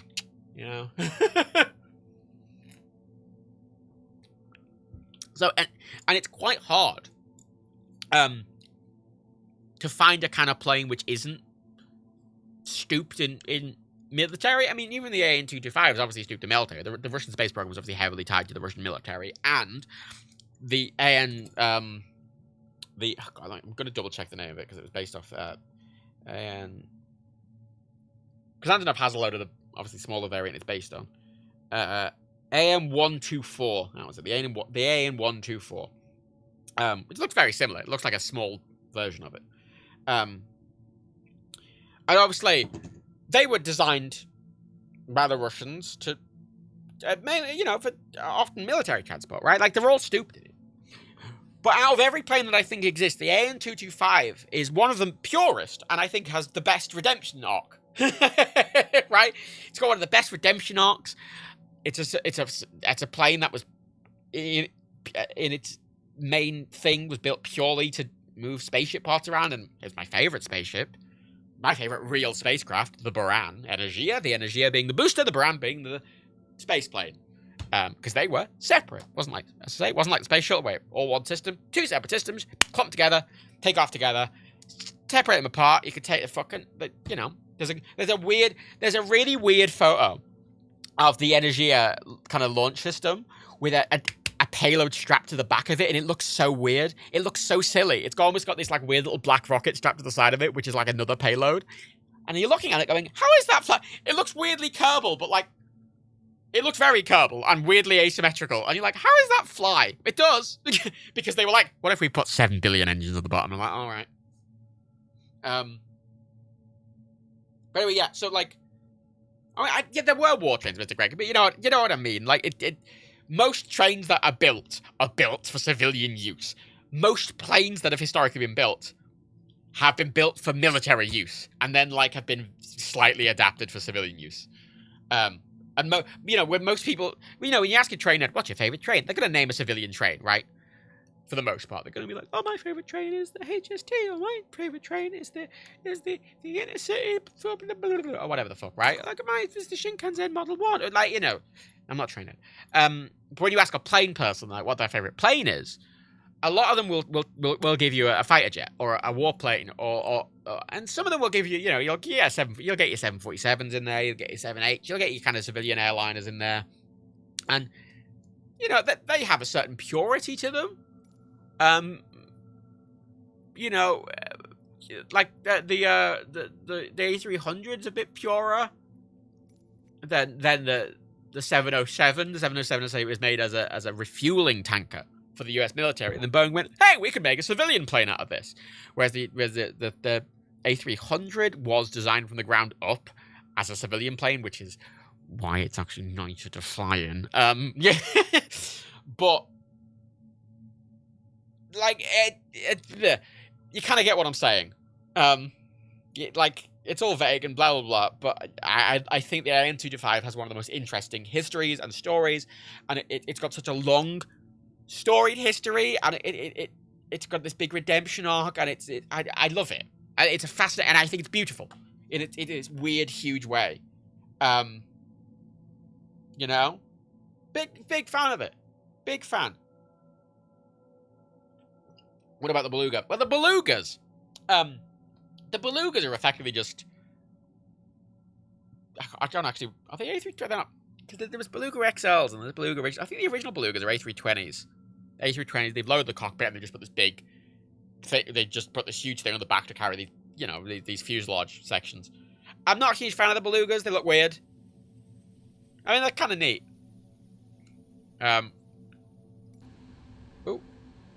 Oh, the game is still running like shit. Why is the game running like shit now? Why? I see. For some reason, my graphic settings have been reset. And instead of everything being my nice tuned kind of highs, mediums, ultras, it's just on ultra. Everything. It's just on ultra. Which, if you played Flight Simulator, you will know that it runs like shit if you have everything on ultra, even on the best computer in the fucking world. Let me just turn all the things down just a bit. Just a little bit. That would explain it. Why did it turn it up? Why did it do that? Huh? What's that about? No idea. Thanks, Microsoft. Classic peak Microsoft there, everyone. Just absolute peak fucking Microsoft. Jesus Christ. We want that one. We want that one. We want to apply those settings. I'll restart for them, but I'm not going to, because that should hopefully help in of itself. That has helped. Not fully. It's always going to run like shit, but I don't care if Flight Simulator runs a bit shit. I just accept that it runs a little shit. It's fine. But that's better. Instead of running at 15 FPS, it's now running at, wow, 25. Whoa, that's almost 30. Calm down there. Admittedly, I am running it at that slightly ridiculous resolution. Try running it 4K. Then you can see, oh dear.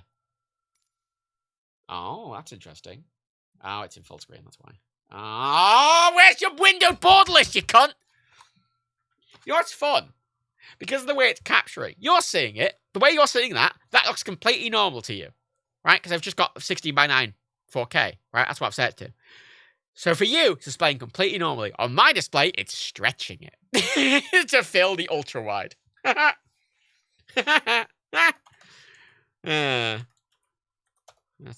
great. That's great. Mr. Gregory, I always find it with these games that can't run on modern computers on high settings is just future-proofing. Yes and no. There was always a weird thing I remember, especially with flight simulators. I played a lot of I played a lot of. So I'm just going to change my display settings slightly, just to hopefully make it not stretch. I played a lot of X-Plane and stuff like that back in the day, and it is still doing it. Just no borderless window. Oh, no borderless window. Okie dokie. Well, we're just going to be in that resolution then, because I want to have a nice time. Fuck it. Absolutely fuck it, man. To a certain degree, it's future-proofing.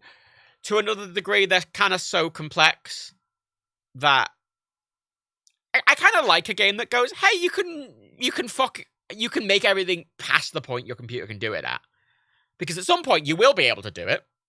The problem with Flight Simulator specifically is it is optimized like shit, especially when it launched. Oh, the resolution scale doesn't make a big difference in this game.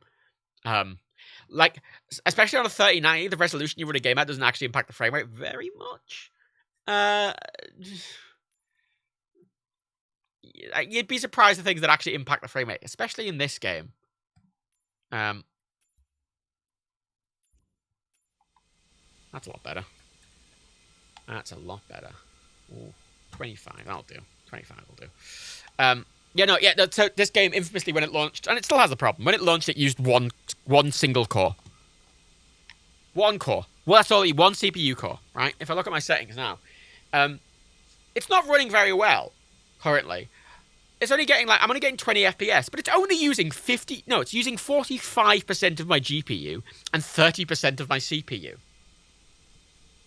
It's just not well optimized. That's the problem with it.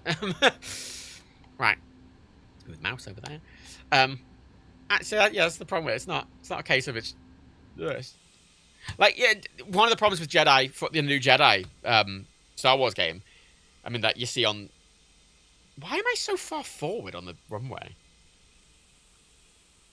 Is that a lot of them are just optimization issues that even with the best computer in the world, even in 10 years with bigger computers, better computers, the game just won't use what you give it. It doesn't matter how good your computer is. The game just won't use it, which is often the problem with a lot of games. Great first shock. I mean, aren't flight simulators designed in part for proper theme park style, super expensive simulator setups where they have more tech than most high-end game PCs? Two problems with that. A, other flight simulators are. If you play X-Plane, that is absolutely designed for that. But there's two things to comment on there. First of all, Microsoft Flight Simulator isn't designed for that. It is designed as a consumer game. It doesn't have the ability to do a lot of that kind of stuff. Like those big full flights, it doesn't have the ability to actually do that. X-Plane can. X-Plane's FAA certified. It's got loads of weird settings that you're like, what's this for? And you're like, oh, it's for this really specific thing. If you plug this weird little peripheral in, this can't do that. This has loads of weird things. This is a bit as a consumer game. But second of all, those flight sim setups, they are running on normal computers. A graphics card's a graphics card. A 4090 is a 4090. If you want to render graphics, you buy a 4090. You don't. It's not like there's special hidden secret GPUs that, are 70 times better. That's what you'll get, Oh yeah, this game runs really well on the Xboxes. Look at it. Look at the boy. Look at the boy! Only an hour and a half in, I'm finally taking off a plane. And then my favourite thing, it's got dual front landing gear. Look at that. Because a lot of how this plane was made was that they just, instead of making new bespoke parts, they kind of just used parts from the other planes. So they were like, oh shit, we need more wheels. So they just kind of added more. Shit, we need more wheels at the front. What do we do? Let's just add another landing gear from the 214. Uh-oh. So they just went, we'll just take another landing gear from the 214 and stick it up front next to the other one. That'll do. Also, I love that at the bottom of it. It's got a phone number on it and the email to contact sales. How do I take the landing gear in? I forgot the button. Right? Right. Yeah, look, it's just two separate front landing gears next to each other. Yeah, 4 engines is not enough. Because, well, that's the thing. These are the same engines that the 124 has. It's a variant on the 124, effectively. So, they were like, we need a bigger plane. We have these engines. More of them. But that's what I like about this. This plane has a lot of interesting design history behind it that you can see. A lot of I mean, you can see design history in a lot of planes. But like this especially, you can see the way it's made. It is kind of Frankenstein-y. It's kind of Frankenstein-y. Also, by the way, I'm in Liverpool. Hello. So this goes back to a point I made over an hour ago, which I think maybe 2 people here remember. It's about the council boundaries of Liverpool. Wow! I know, right? Fascinating. I know this is exactly the content you're here for. But let's be honest, right? This is a very me stream. I went on a long rant about a Soviet plane, and I managed to bring the Baran into it, and I'm ranting about local council politics, which, if that's not me, I don't know what is. So, welcome to Liverpool. This is Liverpool, right? This here, over here, up at the top here where my mouse is, over here on the top of the river, that's the city of Liverpool, right? The city of Liverpool, where I took off the, sort of down, you see where those sort of, I don't know if you can see them, sort of where the mouse is there, down there, sort of from there to sort of, up here, to, where is it? See where that cruise ship is, just a bit north of that cruise ship, right? See where that little tall building is there, right? Just about here. That's the boundaries of Liverpool. Like, that's close enough to the boundaries of north and south of Liverpool City and what Liverpool City Council manages, right? But the Liverpool City region is made up of several boroughs. So it's made up of Liverpool City region, Liverpool City Council, which is here, and then it's made up of Sefton, which is from here all the way up to here. And it's made of the Wirral, which is all of this bit. And it's made of, like, Howland. It's made of, like, loads of sections.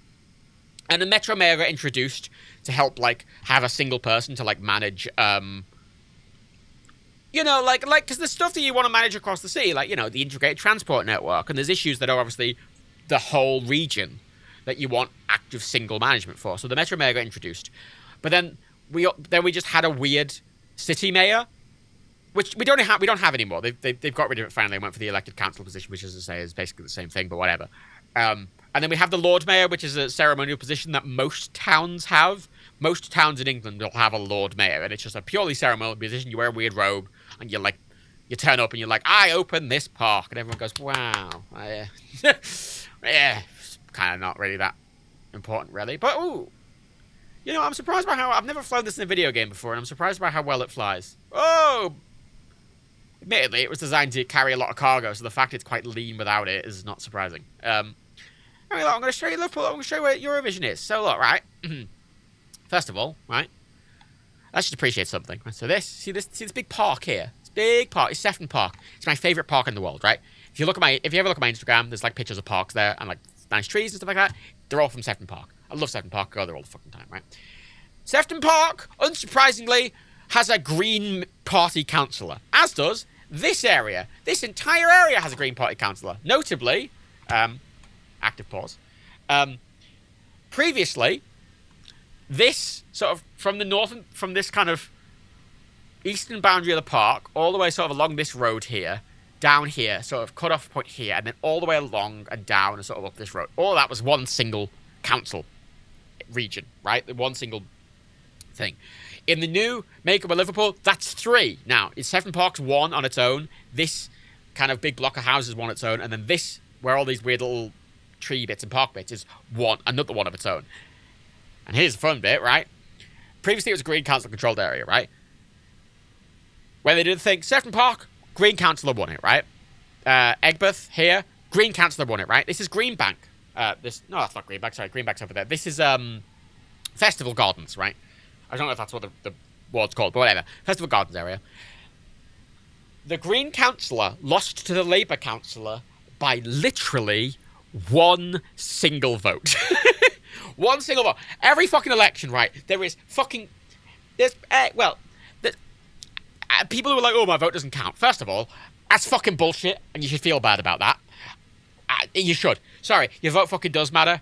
Every collective, doing stuff collectively matters. Your single act on its own might not do much, but obviously everyone contributes together. That's how a collective works, right? every cunt who out my life who's been like, oh, your vegetarian isn't doing anything, it's only cutting up. It's like, it's when everyone does it together, right? Same with election, right? Because there's that classic thing of like, oh, my vote doesn't matter, and that fucking like 50% of the population say that, and that's enough to turn an entire election around. First of all. Second of all, actually, a lot of times, one vote literally can make the difference. As illustrated there, if literally one more person, if two more people had voted for a Green councillor. Actually, I don't know what, if one more person would have voted for it, they would have tied. I don't know what would have happened there. Whatever. If two more people had voted for a Green councillor, right? Two single people from this entire area had went out and actually voted. Different council, completely. Which section? This section here. So I'm going to zoom out here. So, this section here, this sort of like grassy area next to the water. That's Festival Gardens. It's called Festival Gardens because this bit, you see where these is like, I don't know if you can, I don't know how well you can see my mouse, but this bit here where there's like this weird bits of concrete. This was part of some like big garden festival back in like the 80s. It's called Festival Gardens. It was this huge, big, almost World's Fair type thing. Lovely gardens. I've heard a lot about it because my mum was working at the Red Cross there. And it fell into a state of disrepair for many years, and it's been recently done up, and a lot of it you can go into, and it's a park now, but it's a bit blah, blah, blah. And there's all these houses here. So originally this whole area was a green ward, and it got split up into three, and that's a green ward still, and that's a green ward still, and this area is now a Labour ward. I'm like, grrr, by one! By one! Unsurprisingly, right, the Greens thought they'd win it, and were obviously bitterly angry about losing by one vote. They got a recount, and it still lost by one vote, which... there were 2 rejected ballots as well in the constituency, which admittedly could be rejected because you've just scribbled all over it, whatever. But yeah, bullshit, man, bullshit. Fuck, your vote matters, man. Your vote matters. Also, oh my fucking god, don't vote for the Labour in Liverpool. What are you doing? What are you doing? What you doing? Hey, come on now. What's that about? Anyway, if I fly around here, whoop. So, ooh, it's Liverpool. Right, so. All of this kind of dock here, you can see from... I keep pausing, right? So, I could have done this in Google Maps, but I thought Flight Simulator from like this. So you can see, like, here, where that grassy bit is, that is the shoreline, right? It's a promenade. It's obviously a rock, but that is the shoreline. The second you get here, all of that is docks. All of this is dockland, right? So, like, all of this, you can see there's this bit of water here. All of this is dockland. Completely. All of it, all the way up. You can see the docks go off quite a way. So it's all dockland. So actually, the shoreline of the city it's actually about here. I've seen a lot of weird maps that like show like flood boundaries for a lot of properties in the city centre, and it's like, oh, and it's kind of, you look at the map, and the map is a weird thing because it's like, oh, you're a flood risk because you're in the ocean, and I look at it and I'm like, what do you mean it's in the... How can a building be in the ocean? And like, there's some buildings that are literally like on the coastline, that half the building is technically in the ocean. But it's not. It's on land, obviously. But it's just technically to where the actual coast is of the city, technically. It's technically in the ocean. Which I think is quite funny. But yeah, they kind of... They redid the entire thing, so Liverpool got split up into a lot of areas, and they split up... Liverpool Central used to be this sort of big sort of area here where that cruise ship is, to like over down here and around, and it was this big area. And they split it into like a bunch of areas. So there's Centre North and there's Centre South, and then there's Waterfront North and Waterfront South. And I say Waterfront North is that one where that one poor woman only got one fucking vote, clearly from herself. And what is the model building? Well, so I'll show you. So, oh god, oh my god, I'm going very speedy. Oh, speedy boy. So, oh dear. Oh, blacked out. Oh, that's not good. Let's turn off G-loading.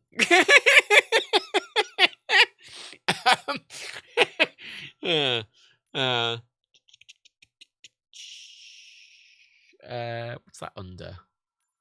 What would that be under? G effect off. Thank you. I'm assuming because when you do the active pause and you unpause, it kind of messes with the physics a bit. Uh-oh. I've crashed. My controller just vibrated. Slightly worried that nothing's happening, so I'm going to restart. You could make your character wear the G suit. Yeah, or I turn it off, which did.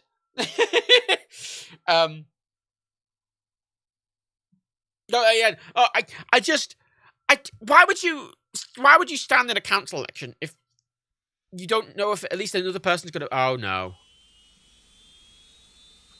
Rot-row. I think I broke it.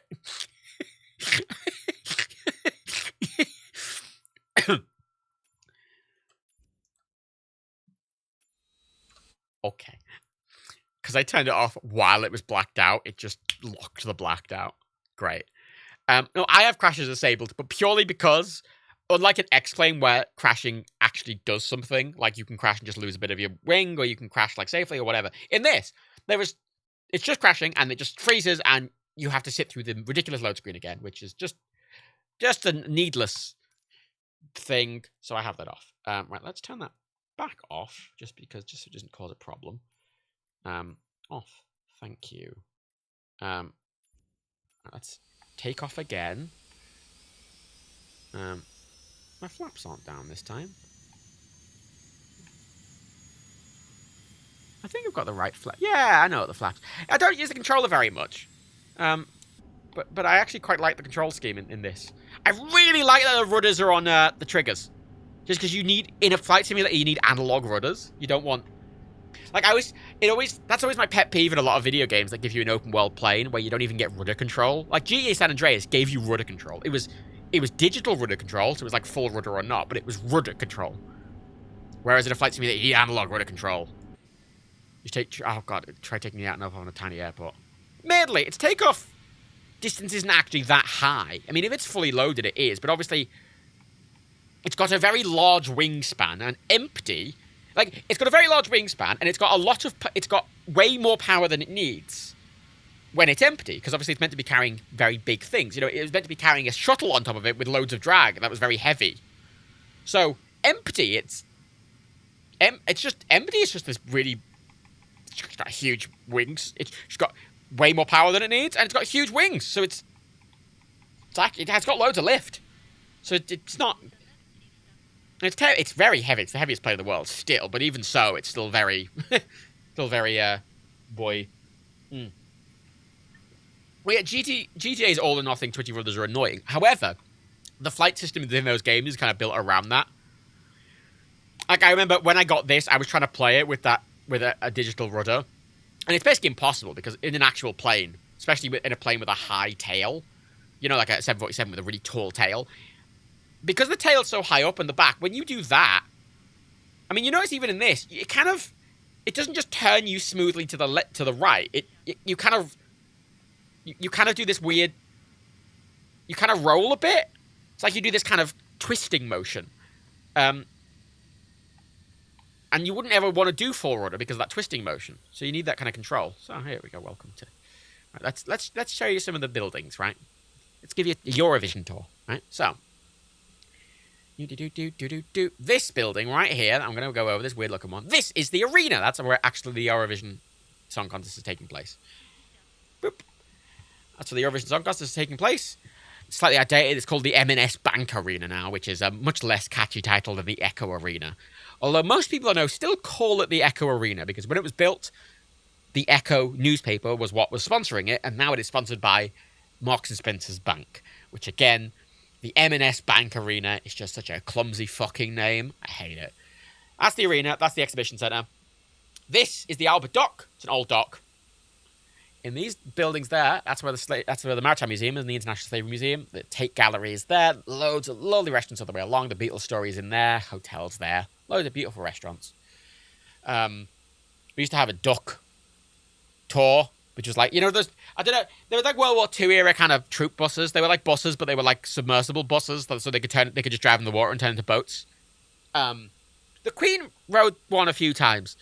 We used to have it in Liverpool, and it used to do this tour, and then it used to go into near, and it used to go into the dock here, and it kind of go and drive around the dock. As a novelty, and you'd go down a ramp, and they'd go really fast, and everyone would go, and it was fun. But they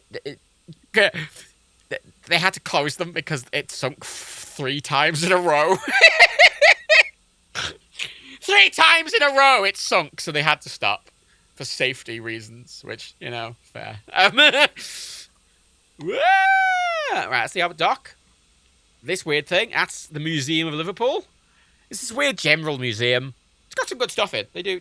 It's one of the many museums in Liverpool. Good museum. Oh, I always get confused with these two buildings. I always get mixed up in my head. They're the Three Graces. The Three Graces. One is the...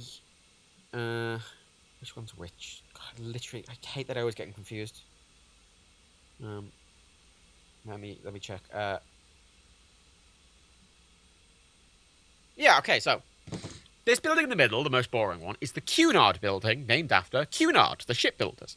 Because Liverpool, if you can't tell, is a maritime city, and historically was one of the biggest ports in the whole world. It was the British Empire's main port, right? You know, there's that classic there's the classic bit in Titanic when it's sinking and it's like the back of the ship shot and it says Titanic and underneath it says Liverpool and you're like, ugh. It was built in Belfast. Fuck, it's just registered in Liverpool, but the Cunard building is Cunard registered in Liverpool. Cunard shareholders announced to the world that the Titanic had sunk from a balcony just over here on this road. That's the Cunard building. Queen Mary. Actually, the Cunard Queen Mary 2 was in port yesterday. I went and saw it. One of the last transatlantic ocean liners in the world, because an ocean liner is very different to a cruise ship. And they're very tall, and they've got a proper ocean liner, proper classic ocean liner. Love to go on one day. But yeah, Museum of Liverpool, this weird little thing's Man Island. A lot of people hate it, I kind of like it. Got a canal here. Currently, right, the Eurovision Fan Zone, which is like a free entry thing they're doing for like a week straight, with loads of musicians on and stuff like that, has taken over the entirety of this, which is called the pier head. This big sort of open area here is the pier head. And basically all of this is fenced off, all the way around. All of it, and you kind of enter from here, and it's all just one big, massive Eurovision fan zone thing. They fixed the Q Mary 2 there. Well, they might have fixed it over here. Because if I fly over... Oh, no. So sometimes it gives me a lot of momentum, and that time it just went... Speed? What speed? Oh, I saw what it did. I just saw why it did that. My engines were at idle, and it seems to be applying acceleration, like, exponentially when you're paused. It's like it's still applying that acceleration.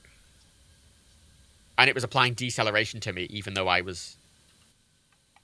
Ah, that makes sense. Okay. Well, sort of. It makes sense in a really stupid way, but... Okay, thank you. Let's...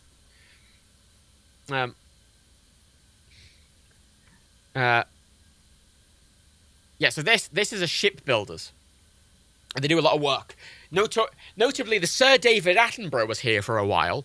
And during the pandemic, the Sir David Attenborough actually docked at the cruise ship terminal now. You may not know the Sir David Attenborough by the name Sir David Attenborough, but the Sir David Attenborough was the ship that the public named Boating McBoatface, and then the builders went, oh my god, we're not naming it Boating McBoatface, we'll name it the Sir David Attenborough instead. But everyone knows it as Boating McBoatface, so Boating McBoatface was here for a while. And they had a lot of work done in this. Because shipbuilders, they do loads of shipbuilding. You can see, even from the image, there is a British naval ship there. I could go down to the pier head now and look over. There's going to be some ships there. I don't know if the Queen Mary might have been in dock there, but they do a lot of ship work there. You can see the Wirral here is much more industrial than Liverpool. Liverpool was mainly ports, but the Wirral was mainly like shipbuilders and industry. Can we get some acceleration, please? Also, why is the camera doing that? Oh, what are you doing? What's happening? What? Oh. Is it doing like a special crash thing? Because my camera is like independently controlled now. Oh. Oh, that looks sad. Ooh. Ooh. Ooh. Ooh. Oh god, they've modelled it fully. Holy shit, they've modelled it. Flight Simulator notoriously doesn't actually fully model the interiors of their stuff. They've actually fully modelled it. Sick. Oh, they got spare tug and spare wheels and shit. Spare wheels loaded. They got the cargo bays fully loaded. Sick. base fully loaded. The upper deck's fully modelled. Even got all these little crew compartment. Sick. You notice, by the way, from in the cockpit, the way it's just got like, it's got the standard parts. And then 4 engineer stations. It's a big plane. Bless it. Bless its little heart. It's got a radio operator and a... No, it's got a radio operator, a navigator, and an engine. I think 2 engineers. I don't know if they're all manned, but yeah. What's happening here? Why are we just broken? I feel like we're just broken. We might just be broken. All right, fuck me.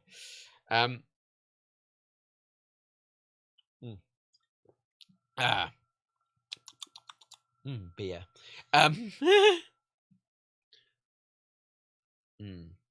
Isn't a lie. There might be a lifeboat called Putting McBoat Face, but the Sir David Attenborough is actually Putting McBoat Face. Nice ship! Arctic icebreaker. It's quite impressive, actually. It's very red. So, again, one of the... And I like to walk... Why is the camera... What? What?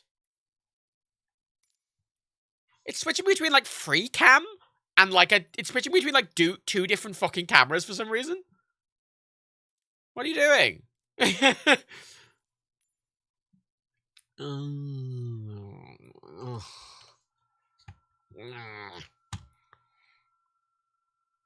The great...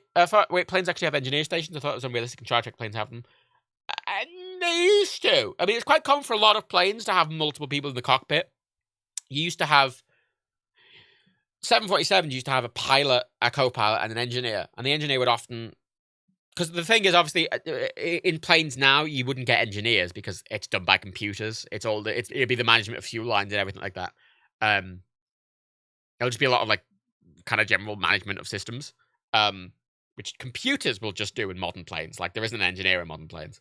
But back in the 80s and prior to that, you'd have an engineer in the cockpit. And the AN-225 was built in the 80s and is a much more bare metal plane. Built by the Soviets, so it's still got an engineer.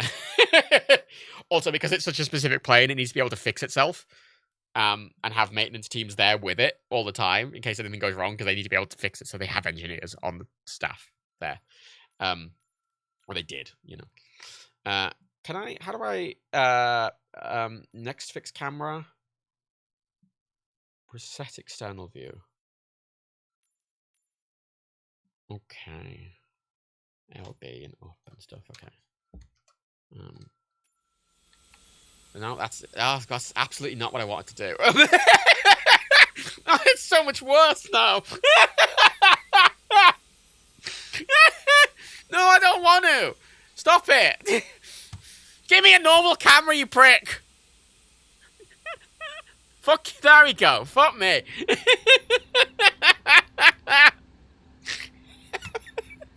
Why the fuck did I go in that camera mode? What the fuck was that about? Oh, look at those engines. Look at those fucking 6 engines, boy. Look at that, boy. Also, right, big fan. Airbus do this as well. But people sometimes ask, why do, what? I can't move my camera. Oh. Why do, you'll see Soviet planes, Russian planes, their cockpits are blue. You know, all the cockpit stuff is blue. You won't see that on a Boeing. You'll see, like, grey. Airbus often do blue cockpits. Well, it's because scientifically it's been determined that blue is the least distracting colour in the cockpit. Like, that specific colour is considered the least distracting for pilots. So, that's why it's used. Yeah, there's a fun aviation fact for you. Well, it's not like sky. It's like this weird sort of greeny blue. There's a lot of technical science reasons. Ah, fuck it, I don't know. Ooh. Oh my god. Oh my god. Sorry, there's a thing in Flight Simulator, right, in that a lot of, especially the default planes, are notoriously undetailed, right? Like, one of the reasons, when I showed off X-Plane, one of the things I always like about X-Plane is there's this needless attention to detail. Like, you can flick every switch. A lot of flight sim planes just don't let you do that, but yeah, they have... You can select and move the fans. Can you move the... You can't move the sun shields, sadly. And yeah, I always... Microsoft Flight Simulator sound is always underwhelming, because if this was X-Plane, you'd be inside and it'd sound like that, and you'd go outside and it'd be like, because, you know, it's a plane, it's loud. It'd be aggressively loud. Yeah, it's like a pale So, I think there is a proper name for the colour. I don't know what it is. Feel free to look it up, because a lot of things I kind of know, but like vaguely in the back of my head. Like I know that, but I don't know enough about it, but I know that. The MC window opening. That's the thing. Explain on the A330, my boy. You can open those windows. You can do everything on the A330 model and X-Plane. The A330 model and X-Plane is just the best thing. It's just the best thing. It's so wonderful. I love it so much. It's my boy. Actually, here's a question. So in X-Plane, right? So because X-Plane to me is a proper simulator, you'll often go in the control options and you'll see options that you wonder why they even exist, right? They'll be like, you can set, if you've got like a throttle quadrant, for example, in X-Plane, you can set, what engine you want each lever to control, right? But in X-Plane, it goes up to engine 9, and you're looking at going, engine 9? What plane has 9 engine throttles? But, some do. None of the ones you get by default do it, but you might want to do that. So, they have the option. Whereas in Flight Simulator, you were limited to 4. Because by default, there wasn't anything. But I was curious, with this, because it's got 6 engines, whether they have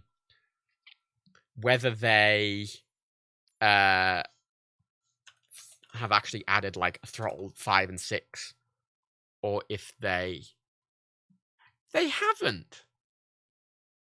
That's interesting. Yeah, they just got throttle 1 to 4 still. I'm assuming throttle 1 and throttle 4 are tied to engines 1, 2, 5 and 6. So, like, they're like there's one engine potentially in the back end. That's interesting. All right, museums, right? So, you come to Liverpool, you want to go to a museum, right? So, museums, right? The Beatles Museum, there. The Tate Galleries, Modern Art Gallery, there, right? Beatles Museum's paid for, Tate's free. Maritime Museum, and on the top floor, the International Slavery Museum, both free. Excellent. Museum in Liverpool, all free. They sometimes have a paid exhibition area, but it's all free normally. Great. If you want to go to Tunnel Tour, the Tunnel Tours are in this building, which is actually, it's empty. It's actually just a ventilation shaft. That's great. The library building, you can do 360 views from the top of the library building now, which is kind of nice. Then in Liverpool 1, you can do tours underneath it to go through old ports and stuff, which I've never actually done, but they're free, and you can do those. Then there is museums over here, these buildings here. That is the World Museum here, this one, the World Museum. They've got a planetarium, and they've got an aquarium, and they've got a huge Egyptology section and a huge world history section. They have so much random shit. The Egyptology section is huge. It's fucking huge. If you like mummies, they got a lot of fucking mummies. Do you like mummified fucking alligators? And here's a mummified baby. Oh, cool. Next to that is the library, the central library. An incredibly beautiful, very grand library. The main entrance is incredibly modern. You walk in, it's very glass, and it's this kind of thing. And then you can go into a room, and you go into this big round bit there, and it's this incredibly old round reading room. It's beautiful. It's such a wonderful place. And then next to that is the Walker Art Gallery, classic art gallery. They have that very famous painting of like Henry VIII, and they have a lot of sculptures and classic art, right? Traditional sort of style art. Then underneath me, Liverpool's not fully modelled in this, as you can tell. Where is it? That's Williamson Square. There. This weird little shaped building here. That's the Blue Coat. That used to be an old school. It's one of the oldest buildings in the city. That is also kind of independent art galleries. They've got loads of independent art galleries. They're really good. They've loads of independent arts work in there as well. Great place to hang out if you like that kind of stuff. Then there's a restaurant over in the Baltic, which also has art galleries in. There's loads of random little art galleries around the place that you'll find. Actually, there's a thing in this building, which I never remember what that building's... Oh, that's the Cunard building, sorry. There's a thing in the Cunard building. There's like this music history thing, which I went to see in London when it was on there, because it was like an exhibition, but apparently it's just British Music Experience. It's settled there. They've just got like kind of knickknacks. Like, oh, it's Jimi Hendrix's guitar, and like stuff like that. It's kind of stuff that you'd see in a hard rock, but like better. It's fine. Liverpool would be a great candidate for a city update. But here's the thing. When they did the UK and Ireland update, they barely did any city updates. They did add a fully modelled Liverpool airport. That was something they did add. They added Liverpool airport, and they added the They added Liverpool Airport. They added the 2 football stadiums, as you can see over there, that just in the distance, the red and the blue ones. And they added the Liver building and nothing else. Everything else got added by a thing. Now, actually, notably... yeah, I've lost all my thrust again. Now we're gonna... Okay, I'm just gonna go and just think slew mode. Actually, just gonna move over here because I'm gonna pause. So, where is it? Is it... Which dock is it? This dock? This dock? This dock? This dock? No. No, it's not that one. Is it this one? No. Wait. One of these docks. I think it might be this one. It's been filled in completely. It's what lost the World Heritage status. It got filled in because these are pretty abandoned docks at this point. And Everton are building their new stadium in it. It's sick looking. It's a lovely looking. It's a very unique stadium because it's literally on an old dock and it's on the waterfront and it's very pretty. I don't really care about football stadiums, but also, ooh, look at this place, which isn't probably modelled here. This is much taller in real life. It was when it was built, it was the largest brick building in the world. And I think it still technically is the largest brick building in the world, which is fine, I guess. It's been abandoned for 100 years. Yeah, there's the stadiums. Ooh, there's Everton's current stadium, and there's Liverpool's current stadium, which, as you can see, are next to each other. Now, top tip, right, if you're in Liverpool, right? Liverpool gets a bad rap for being unsafe. I think Liverpool's fairly safe, so especially city centre, right? If you would like to get mugged as part of your experience in Liverpool, right? What you do is you go to Anfield and you just kind of walk around. That's what you do. You go here, right? And you just sort of walk around. And you'll get mugged eventually. You know. Where's the road? Where's the road? Where's the road? I mean, this road here. This road right here. Oh, how many times have I almost been mugged on this road? That's right, 5. 5 times! Ha-ha! 5. Don't like Anfield. Dated a girl on Anfield. The worst part of the relationship. Well, it wasn't. But the Anfield bit was bad. It's bad. Just that don't... No. Thank you. No, I would rather not. It's frustrating, though, because you see this bit goes up on a hill. And this park here has a kind of quite nice view of the city. It's like, oh, it's high up, right? You get a nice view of the city. However, this park, again, you're going to get mugged. You're going to get mugged. Don't go to the park. You're going to get murdered. You're going to get mugged or murdered or set on fire, all 3. So don't go there. That's my top advice for you. How many times have you told the story? Many times. How does getting almost mugged work? As in, a man comes up to you to try and mug you, and then you run away from the man, and then he chases after you, and you're like, no, man, I would like not to be mugged, please. And then you leg it. And then they eventually give up chasing you. Because you run to a busy street. Like that. Or once, where, like, there's that classic thing of, like, a load of people, like, awkwardly hanging out really shiftily, kind of, like, surrounding you. And they're kind of awkwardly whistling to each other when you walk past, which is them communicating, hey, we should mug this guy. And then you leg it. You know? But the rest of Liverpool's great. Okay, can we just go up here so I can get some speed? Because I would like to actually fly the plane. The only reason I'm not is because every time I unpause... Oh, my God. Is every time I unpause, it just fucking... I lose all my speed. Please pull up. Please pull up. Please pull up. You beautiful plane. Oh, my God. Thank you. I would like to not commit a terrorist attack with... Oh, that's interesting. So, here, they've modelled part of the hospital with the smokestack. This building, hate this building, that is bereavement services, and that big smokestack is for cremations. Honest to God, if I had a relative die and I needed to go there to for bereavement services, the building would be worse than the death.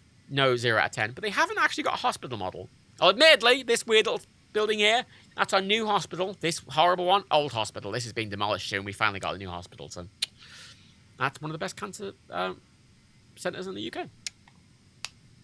Yeah, the UK thing I got modelled some weird things. Oh, look, there's there's the Catholic Cathedral, built in the 80s. Very beautiful cathedral. And then at the other end of the street is the Anglican Cathedral, the third largest cathedral in the world by volume, which is, I know, a very specific metric to measure, but it is, that's third biggest by volume. It's the tallest towered cathedral in the world. There are obviously taller cathedrals with spires, but that cathedral is a tower that you can go to the top of. And you can go up. It's a good view. Recommend it. Last time I went up, it was like £5 to go up. It's a good thing. You kind of walk up a little bit, then you get in an elevator, and you kind of walk up. It's not wheelchair accessible at all. Because you kind of get a lift, and then you have to walk up the bell tower, like around the bell tower, which is amazing, because this is massive cavernous space. Then you get to the top, and you're like, oh, I'm up here. There we are. Also, fun fact, the street that those cathedrals are on is called Hope Street, and it's the only road in the world with 2 cathedrals on it. That's a fun fact. Catholic cathedrals are quite nice in its own way. It's weirdly modern, but it's quite nice. The Anglican Cathedral is incredibly grand and gothic. It's beautiful. Devon Park, wonderful. They've got a beautiful palm house. They've got a lovely cafe in there. It's all these nice tropical plants. Gorgeous. Yeah, look. Who is a boat? Hi, boat. Yeah.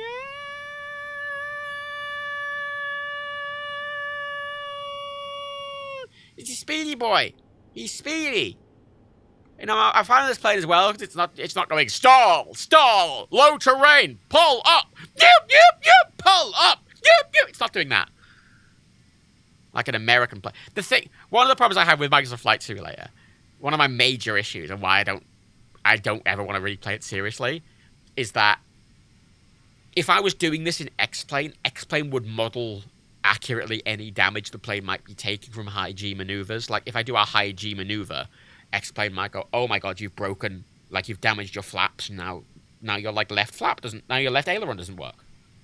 Or something. Or, like, a control surface might literally shear off, and then you would just have to deal with it. Whereas this obviously doesn't do that. It doesn't model. That's why I have crashes off, because it doesn't model damage, it just models, have you crashed, yes or no. Whereas damage is a thing that if you were kind of really flying a plane, you would need to learn to be able to deal with, and I think they're really fun to deal with. Yeah, let's go on about Liverpool. I like Liverpool a lot. I think our Labour Council are shit. Absolutely shit. Horrifically shit. But, like, again, councils aren't dealing with that much shit. Like, councils are fucking me off because I live here and they are wasting my fucking money. Bloody council's not fixing the roads, right? Like, but you, as a tourist, and especially Liverpool City Council infamously spend all their money on tourism because Liverpool is a tourist city. Great city if you want to visit. 100%. Loads of nice vegan restaurants. Everything's walkable. Because you can see how walkable a space this is, right? Like, you know, from the Liver building here to these sort of museum and stuff here, I want to say it's about 10, 15-minute walk, if that. 10 minutes. That's like a 10-minute walk. 15 minutes if you're a slow walker. Like, so, you know, and that's really the kind of... If you were kind of doing tourist stuff, you'd kind of, that'd be the northern thing. You'd walk along here and you'd come here and that's the train station, and, you know, you kind of loop down here, you know, maybe go to the cathedrals over there, and like everything, like 90% of the stuff you'd want to see in Liverpool is like in this little circle, all here. Like, it's all in the city centre, which is great. I like X-Plane 12 a lot. It's a proper flight simulator. Like, it's not very user-friendly. Like, this is very user-friendly and very pretty, and it's kind of like, oh, it's VFR flying and stuff like that. With X-Plane, you go into it, and it's not very pretty, and everything's a bit confusing, and a bit awkward, and you have to set it up, but it's like made for, like, simulation. Like, it is a simulator for simulation, which is why this is the game. I've decided, right, with my nice flight sim setup that I've got, my goal, my plan was, I wanted to do VFR flying in small kind of civilian planes, like private planes, in Flight Simulator, because this is what's great for VFR flying. VFR flying being visual flight reference, which is the idea of going, hey, you're navigating based on literal visual references. So, like, oh, I'm flying to the Anglican Cathedral, and then I'm doing I'm turning, heading, 120, and then I'm heading to another landmark, or you're following a road, or you might be landing in the bush or whatever, right? And this is what this is perfect for. Whereas if I'm flying a big airliner, I want that sense of scale. I want that sense of data. I want that complicated kind of failure systems. And that's what I'll play X-Plane for. Because it matters less when you're high up anyway, if you've got a fucking fail, if the ground's not as pretty, right? Also, right, fun fact about Liverpool, which I always show off when I play Flight Simulator, because I always think it's a fun fact. Liverpool Airport, right? That's where the terminal is currently, but the terminal used to be over fucking here. Like, the runway's always been there, but it used to be planes would land, and then they'd come down this little white runway, and they taxi all the way down here, and then they keep taxiing all the way down here, and this building here, where my mouse is cycling, that was the old terminal. Like, and it's a hotel now. It's a hotel now, it's a Hilton, and they've still got some old planes, and I actually want to stay there at some point, because they've got old planes outside. And you can see there's 2 old hangars. One of those hangars is a gym, where I used to go to, which is a cool gym, an big old aircraft hangar. And the other one is a warehouse for, like, clothes distribution. I don't fucking know, man. Ah, that's a problem. Oh, dear, bother. Oh, everything's fine. Everything's fine. We love Ukraine. Ooh.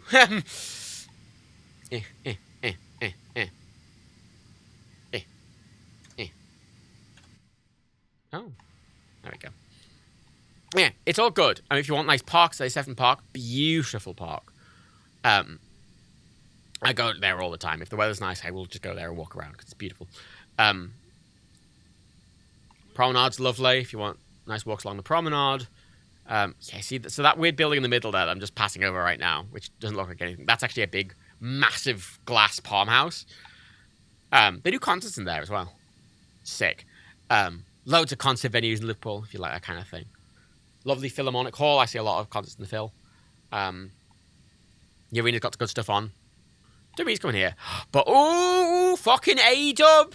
A-Dub all out at Wembley Stadium. Oh! Which I may or may not be going to. Oh! Sick. I think they've almost sold out. Sick. I'm quite excited.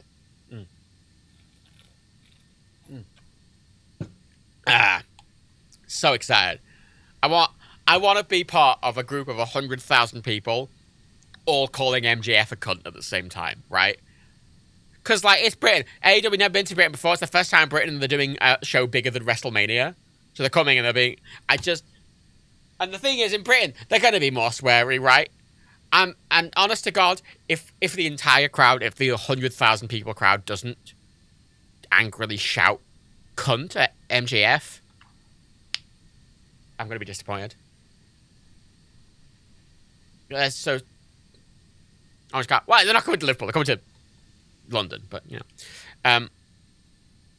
Oh yeah. So I mean, if you're in Liverpool, you can come up a bit north where the beaches start. You'll see. Now it's beaches. Now it's actual ocean. The rest is docks. Like, this is the actual bit where it becomes natural. There's some cool sculptures in the water there at the beach there, which is in Waterloo. It's not very maneuverable. I'll say that for it. It's not the most maneuverable plane in the world. I am trying to fly it like a fighter jet, which might be part of the problem. But you know. Oh my God. Camera? Oh, there we go. So yeah, if you want some nice, like, there's some nice sculptures in the water, some famous sculptures. They kind of sink under. They sink at high tide. They're sunk under the water, and then at low tide they come up and they're kind of rusted and they're cool looking. That's fun. Then if you go further along, wow, it's a golf course. If you go further up, I mean, this isn't really Liverpool at this point. This is in the Liverpool City region because this Merseyrail goes all the way up here, but it's not in Liverpool City anymore. You're working in Sefton Council now, but it's still overseen by the Liverpool Metro Mayor, but it's not my council. You come further, and then you get up here, right? You get to all these kind of dunes, very nice dunes if you like sort of sandy things. There's a red squirrel reserve up here. That's nice. Saw a lot of red squirrels when I was a kid. Went up there a few times as an adult. Didn't see fucking any. So, you know, your mileage may vary if you go and see red squirrels up there, but the red squirrels are like here-ish. I know there's a sort of old Air Force base. The Air Cadets go from there. I had a family member who used to go to the Air Cadets at this Woodvale Air Force Base. So I've seen a couple of air shows there. It's definitely fine. They're called Red Squirrels because they vote Labour. I mean, it is the thing, right? Labour's better than Tory, much better. But see, in Liverpool, Tories aren't even on the table, so Labour are the worst, in my opinion, in Liverpool. The bar has been changed to, Like, in other places in the country, you're working with fucking, oh my god, UKIP's there, and fucking BNP are there, and the Conservatives are there, and you're like, oh my fucking god, and you got some, like, racist thing. Where in Liverpool, everyone's, all the parties are left-leaning. They just think I was in the Air Cadets. Oof. See, I was always into planes as a kid, and they were like, you should join the Air Cadets because it's fun. And I was like, oh, I hate the military. I've always hated the military, unsurprisingly. What a shock horror. And here we're up at Southport, which is like the northernmost area, I guess, that you'd consider sort of in the Liverpool metropolitan area. I did my driving test in Southport. Pretty kind of seaside town. Big pier. Very, very poor. Like, in terms of that, it's one of those classic seaside towns that just lost all its fucking money in tourism, and it's just kind of sad now. But if we want to be really sad about a seaside town, we just go over here. Which, admittedly, much faster by plane, because if you're driving, you have to fucking go all the way around and down here and then back up. If we go over here... Why is there a mouse in the middle of the screen? Oh god. I'm not... I don't speak Ukrainian, sorry. Pardon. That's Ukrainian for pardon. Now, as we see, unfortunately, brace yourself, everyone. Quick, lock your doors, roll up your windows. We are entering Blackpool. Hide your kids. Hide your wife. Hide your valuables. Replace the glass in your car with plexiglass because it won't shatter. We're in Blackpool. Here we are. We're not stopping in Blackpool. We're just going to fly over Blackpool because if I stop, I think the plane will get robbed. I'm just going to fly over. Wow. It's Blackpool Pleasure Beach. Pleasure is in big inverted commas. Wow. It's more Blackpool Pleasure Beach. Wow. Look, it's Blackpool Tower. Wow. That's where wrestling shows were. And fucking William Regal's there being like, Why, what's this then? That's what William Regal sounds like. I don't know why he sounds like a cocky geezer, considering he's northern. The great fun news, the only place you've talked about today that I've been to is very underwhelming, but Blackpool? Yeah, they'll jack up the edge. They'll steal all the fucking wheels on this car in fucking Blackpool. Jesus.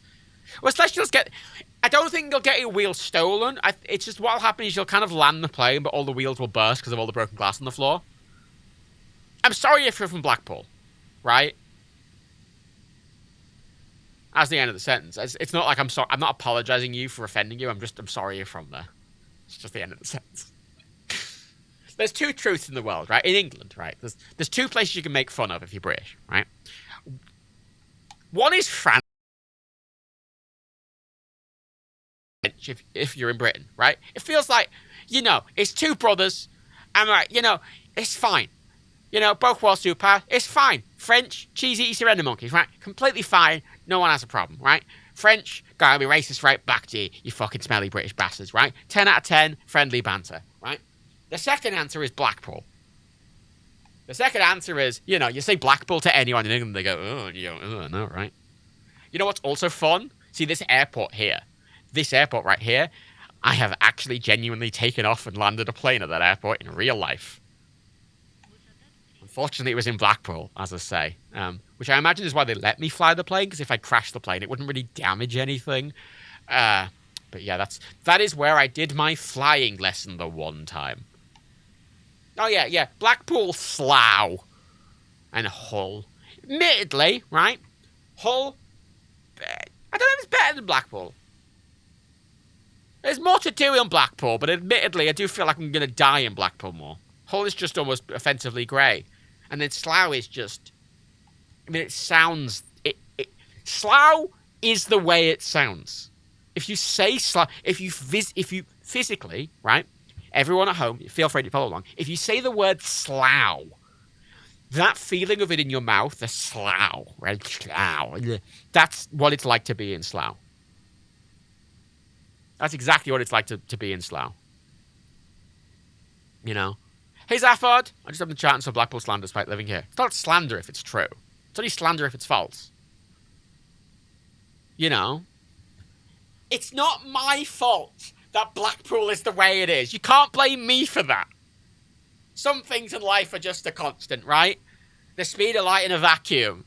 Blackpool being a shithole, right? It's the same thing.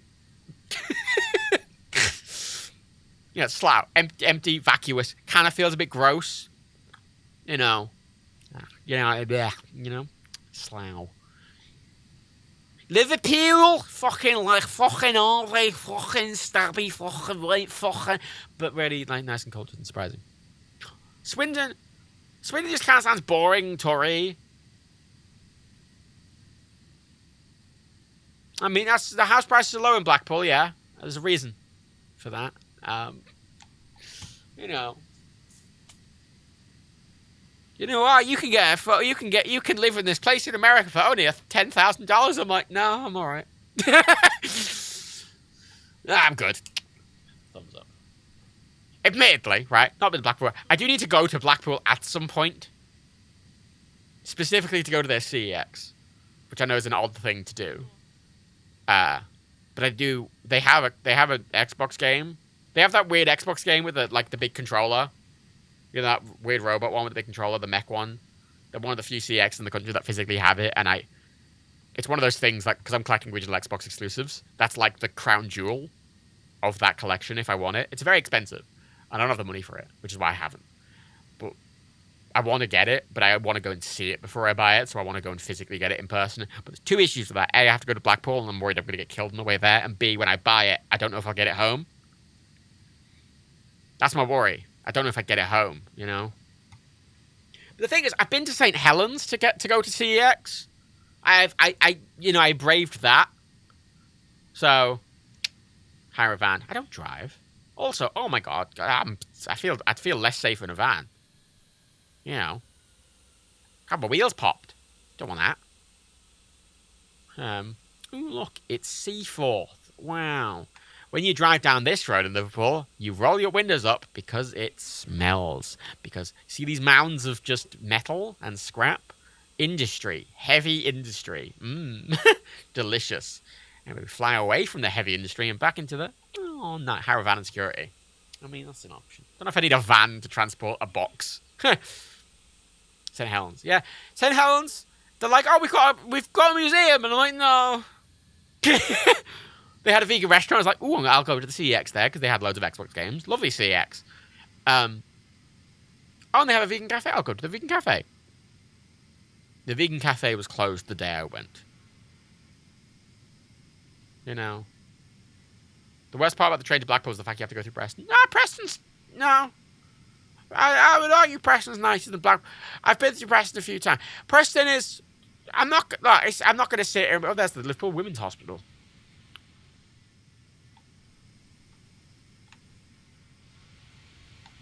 J.K. Rowling wouldn't like it, though. It's the thing. It's Preston. I used to transfer a lot of train there. The train station's pretty. I'll give it that. It's definitely all right. Got some relatives who live in Preston. It's slightly inoffensive. It's kind of nothing-y Preston. It's rather boring, I think, is the thing with Preston. It's just dull, you know? Yeah, no, the Museum of Glass in St. Helens is shite. Absolute shite, mate. You know what's funny, though, right? A couple of years ago, I went with my mum to the northeast, right? She was going up there. I got invited along. I went, fuck it. Why not? I've not really seen the northeast. They were staying in Sunderland, and I was like, okay, I'll come for a few days, because they rented like a little, like Airbnb type thing. And we went to the Museum of Glass in Sunderland, right? Which is a big building covered in glass. And you weren't allowed to walk on the roof because they were like, it's a safety hazard, and it was slightly boring. They had a lot of nice marbles, but they didn't really have much going. It was a museum of glass, and you didn't really learn much about glass. It was like one small room and a cafe, and I'm like, okay. And what I found really funny about that is that Museum of Glass got condemned the other month. It got condemned because it was unsafe. It's a building made of glass. The glass was unsafe, so I don't know if they really had the authority to give me to be a museum. This is really funny. Don't make museums like glass, is the thing. St. Helens, Sunderland? Ah, nah. You know. Where are you flying over? I'm in Liverpool. I'm flying over Liverpool. Well, bits of Liverpool. Sort of. Oh, yeah, I'm flying over at Liverpool now. Oh, look, it's Anfield. Flying over the A225. Wow, Eurovision. Wow. So I just want to talk about this plane. I want to talk about Eurovision. I want to talk about Ukraine. I want to talk about local politics. Wow. Wow, look at all of this horror. Here's a fun fact. Right, so I'm gonna pause when we get here. 3, 2, and pause. See, there's 2 flyovers. See these 2 flyover roads, right? They're not there anymore. They were demolished, right? And that was one of the many scandals the council did, because they didn't finish the job. It's still not fully done.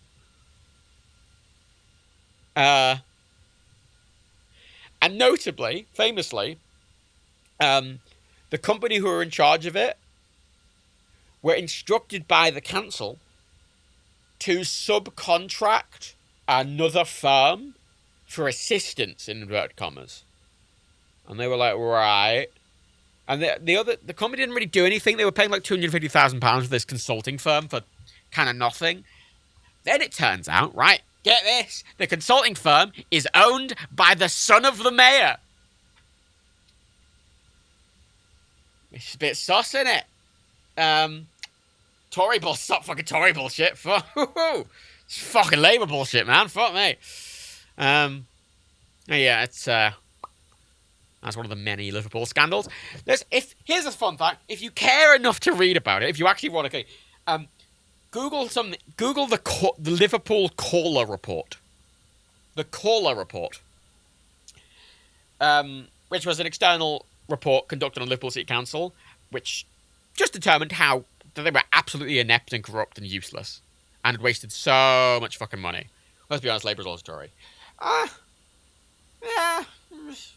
Yeah. Liverpool Labour's not. Liverpool Labour's their own thing. Like, they're very left wing. Liverpool Labour is. They do a lot of things against party lines. Like, they're a lot more socialist. They're a lot more unionist, like trade unionist. They're a lot more left leaning and progressive, like socially progressive, than the Labour Party generally, right? Which is nice. It's great to see that. Like, on the surface, they look great. They are completely incompetent. Like, I do not trust them with a spoon. Like, you know, like, with all the goodwill in the world, I don't, it doesn't matter how much goodwill you have if you're incompetent, sort of thing, you know? Which Liverpool Labour Council in a nutshell, man. Oh, no, it didn't. But yeah, just like those 5. Then this whole corruption thing. There was a lot of corruption based on, there's a car park scandal. Building of a car park. There's been, the energy scandal where they wasted £14 million by accident because they forgot to renew the energy contract on time and went, oh, whoops, we've just pissed £14 million away. And then they would turn around and go, these damn Tory cuts. And I'm like, okay. Again, as I said earlier, it is that, how could the Tories have fucking shoots the Eric Andre fucking shoots the, you know, the Liverpool Labour shoot a guy and they look at the camera and they go, how could the Tories have done this? Liverpool Labour in a fucking nutshell. Abso-fucking-lutely. You know? Absolutely fun. I'm excited to see the Tories get boosted out in a couple of years. I say they the latest the next election can be. What's happening here? Oh. Ah! Ah! Uh-oh. Uh-oh. Ah! It's like a fucking elastic band. It does sound like the Liverpool Labour Party uses the Tories as a scapegoat, doesn't it? In the Labour heartland of the country where they have complete control over the council budget and where they get all their money from. I can't believe the Tories have done this. I'm like, okay. Every fucking council meeting, you see the minutes from it, and, like, councillors will stand up, and they'll be like, Labour councillors will stand up, and they'll be like, as we all know, the Tory cuts have hit us hard. And everyone's like, yes, we understand. You know how, I don't know if any of you watch Conservative politicians on, like, news shows, lately, especially. There's this great one from the LBC. Well, it's unfortunately Nick Ferrari, who's a fucking right cunt, but, like, he's asking a a Tory politician. He's like, why do you think, you done so bad in the election? And the Tory politician's like, well, of course, because of Putin's illegal war in Ukraine. And he's like, what, are you blaming Putin for you losing control of fucking, like, South Nirksdale Council? Because it sounds as currently, like, everything happening, anything bad, they're like, of course, because of Putin's illegal war in Ukraine. Every time. Doesn't matter what it is. Doesn't matter what it is. It doesn't matter what it is. You go to Rishi Sunak and you're like, hey, you didn't take the bins out last night. And he's like, well, of course, because of Putin's war in Ukraine. You're like, okay. Tory gets caught, fucking having a sordid affair with a child. And he's like, of course, because of Putin's, of course, illegal war in Ukraine. Of course, this is the situation we found ourselves in. Classic Tory move. And the Liverpool Labour move is the exact same move, but blaming the Tories instead. Of course, because of disgusting Tory austerity cuts. Which, granted, I mean, much like the war in Ukraine, is a thing, but it's not the reason for most things, A lot of politicians have accountability. The problem is where you're in safe seats. Safe seats remove accountability. It's why a good democracy needs to have constant movement. Like Liverpool is a safe seat, which just means it just means it doesn't matter what Labour can do. In the past year, in the past few years, a mayor got arrested for corruption. All the councillors came out. It's been revealed that the councillors are fucking abusive and corrupt and incompetent constantly, hugely, like glaringly, in every way, shape, or form. And no one likes them, and everything still get voted in. They still get fucking voted in. Everyone still fucking votes for them, and it's like, what? Safe seat, ridiculous. Safe seats are always bad. Doesn't matter what the party is. You can have the best party in the world, and a safe seat is a bad type. Because you need to have that challenge in politics. You need to have that accountability. You need to be at risk of losing your seat if you don't, represent the people properly. And the fact that Liverpool councillors and Liverpool Labour can literally do fucking anything. They can be as corrupt and useless as possible, and they will still get in. Of course, why would they fucking try? Why would they fucking try? Veggie Snake. This is the thing. I like talking about it on Twitch because on Twitter it often gets lost in the fucking chaff, and it's hard to get your point across on Twitter, and stuff gets taken out of context and blah blah blah. I like talking about it a lot. My goal is, because, I mean, my whole thing historically has always been, jack of all trades, master and on, for better or worse. But my hope is when I talk about these things, it might get people interested in it and actually start to look into it. There's a certain level of generalization to everything I talk about. I mean, it's impossible to talk about it, especially on Twitter. Twitter's useless for that kind of thing. It's why I don't. A lot of things are quite complicated. It's why I, if you've been here for the whole stream, which I know a lot of you haven't, but if you have, I preambled a lot for the context of me talking about Liverpool Labour because it was kind of necessary to understand. And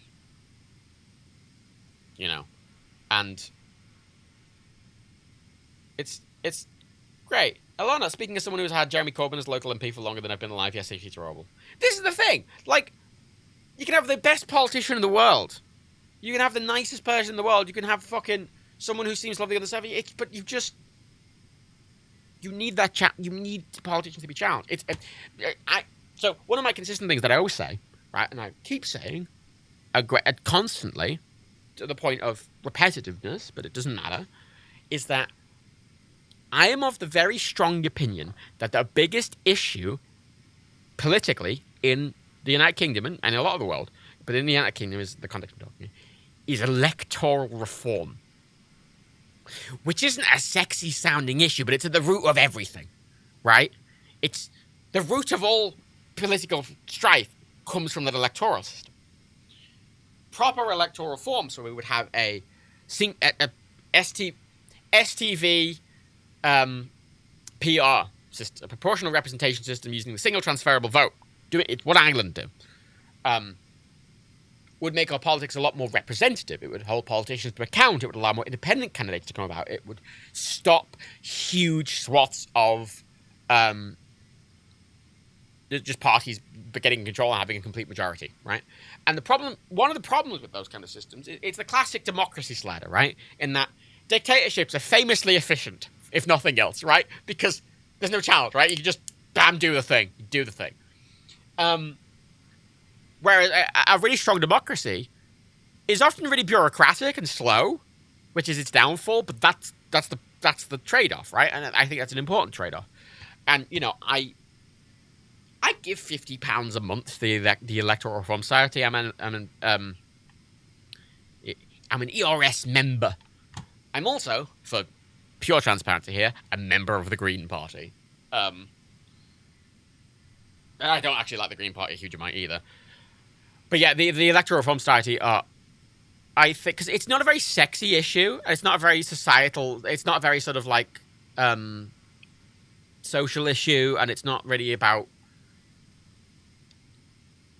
like it's about like, oh, we should electoral run and everyone's having bigger issues because, like, you know, the issues of there are bigger inherent issues, right? Like the issue of poverty and the issue of food, like the current issues surrounding fucking huge wage imbalances causing so many people to be physically impoverished and unable to afford fucking food or heating, right? Or housing, or fucking trans affirming care, and literally so many fucking things, right? Which are, on a direct person, like, immediate sense, more important. But the fact is that without electoral reform, that's the base. Electoral reform is the base that everything else is built on. And that is what needs to change before anything else can properly change. Because you keep going, oh, why does nothing change? And every time the fucking same thing goddamn happens, right? And the fact is, the fucking Labour are going to get in, and the Tories are going to be out, and not much will fucking change, frankly. Because there's a reinforcement of the status quo in both those parties. It's a bad system. But that's it, Veggie, isn't it? You're right. Electoral reform is the baseline of a democracy, and that's what ties into all our issues. And a lot of those issues can't really be solved without sort of this kind of affirmative democratic action. You know, I'm a big supporter of full electoral reform, which is possible. You know, there's other groups like Republic. Like, you know, I'm not quiet about how do you fix it. You change the voting system to a single transferable vote. You can use fucking Ireland as the template there. Ireland's system is built. So the reason I always reference Ireland in context of kind of changing the structure of voting and everything is because our Ireland system is built on the British system, right? Because it's British. It was Britain. It was the UK for a long time. So Ireland's kind of system of governance is built in the same format as the UK, but they've adapted it with an elected head of state, a president, who acts in the same position as the Crown would, and they vote for single transferable vote for their MPs, TDs. So it's a framework that you can apply to the British system without huge, without these huge fundamental changes, right? Like, that require almost rewriting everything. You don't need to do that. It doesn't have to be this complicated as that. You know, and yet tactical vote's bullshit, and that's the point of a single transferable vote: is you rank your candidates, and they will keep counting until a majority is reached. Now, it's obviously, you know, you're still going to get safe seats in those situations, but that voting system allows other candidates a lot more room, and it makes it much easier for people to lose their seat if people are annoyed at them.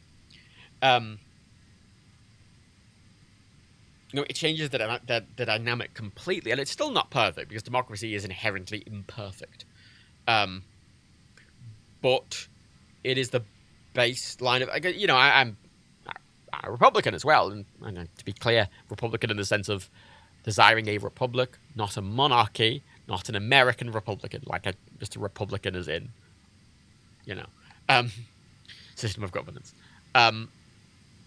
I think that's a lot less important than electoral reform. Like, I think electoral reform is the most important thing, you know, because I will, yeah, the coronation's going on, obviously, and I will happily come out and say I wish the old cunt fucking drops dead, because I fucking hate the crown and I hate the monarchy and I hate everything it represents. But all things considered, it's not that important. I think it's important. I do think it's important. But you know, like, all right, like, electoral reform is far more important than that, I think. And I think that's the baseline for proper societal change that would actually encourage social justice and encourage sort of a fairer, more democratic society and a more representative society that holds politicians more to account, holds people more to account. I mean, if you fucking, I've got, there's on my Twitch page, like on the, not on the bottom, but sort of in the bio, like, I don't know where it is actually on the watch page, but there's the bit where you scroll down, it's like, there's a schedule, and it's got all those little panels. One of those panels is like charities. It's not just charity, one of them is the Electoral Reform Society. And I would, even if you don't give them money, I would encourage you all to have a look. They're in a lot of petitions, and they kind of do a lot of action groups, and I think it's very important. Are you starting at the same time as Daniel tomorrow? I am, because I scheduled my stream first. 10 a.m. in 9 hours from now. So I'm going to finish soon. But, yeah, but it is literally, it's the, yeah, well, there was a vote in the UK to change the system many, many years ago. And the government kept it really quiet, and the public quality, the turnout was incredibly low, and no one really understood it, because that's the problem with it, right? The problem with electoral reform is that it's a annoyingly complicated thing to it's an annoyingly complicated thing to try and communicate to people. Not only that, it's very unsexy. It is a very unsexy issue. It's why a lot of populist politicians and right-wing politicians go for the inverted commas culture war.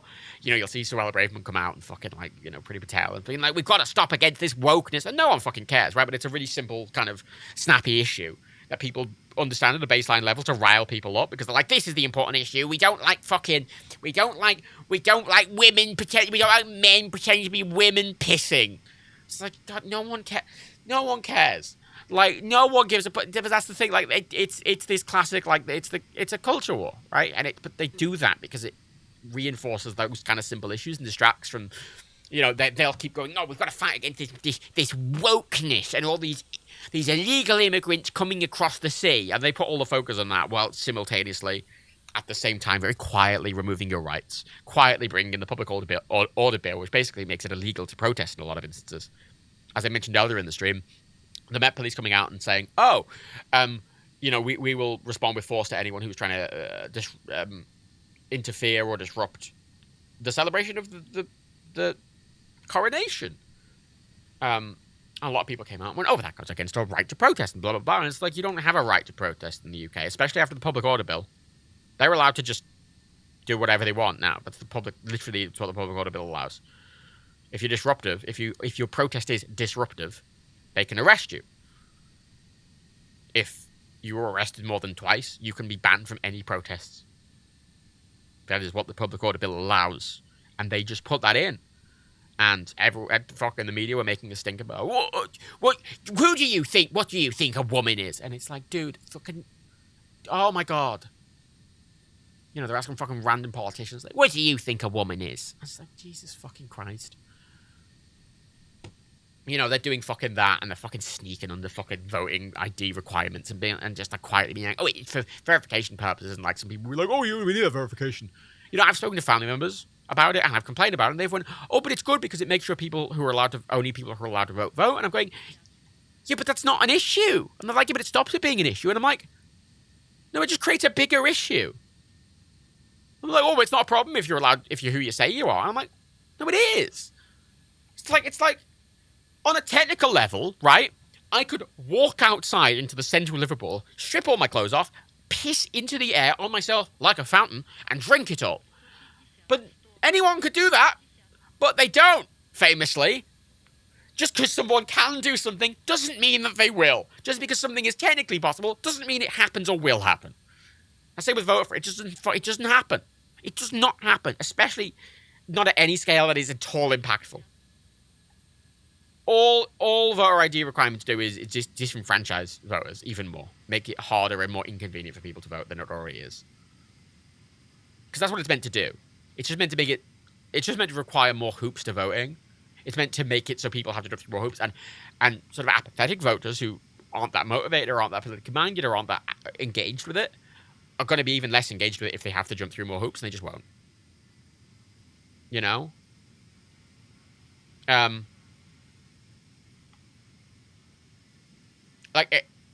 that's it's all distractions from actual core political issues, like electoral reform.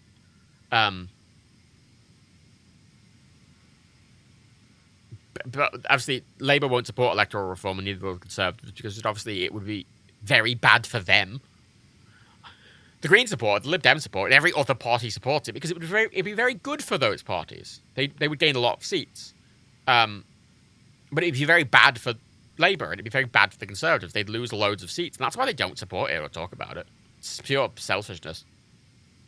You know, a few elections ago, there was this, you'd look at those results, and it was ludicrous. The SNP notably were incredibly represented, and the Greens were incredibly underrepresented. And I mean, I said at the time, right, that UKIP, right, UKIP fucking cunts who I hate with every fibre of my goddamn being, right, they had a huge amount of votes in the country, and they had no representative in Parliament. I think something like 2% of the entire fucking country voted for UKIP, and they had absolutely no person in the Commons. Which, like, I'm glad about on, like, a sort of acute scale, because I don't fucking like them, but that's not what politics, like, that's not what a democracy is. That just means 2% of the population is like, oh, fuck you don't get any sort of representation you want. Like, if people are voting for a thing, they deserve that sort of representation. It doesn't matter who you are or what, so I just, I'm coming in a bit hot here, I'm gonna be honest. The wheels are also not down yet. Please put the wheels down. Please put the wheels down. Please put the wheels down.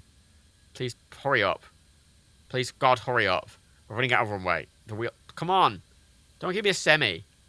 Oh, don't give me a set. Oh, now the wheels are fucking down. You prick.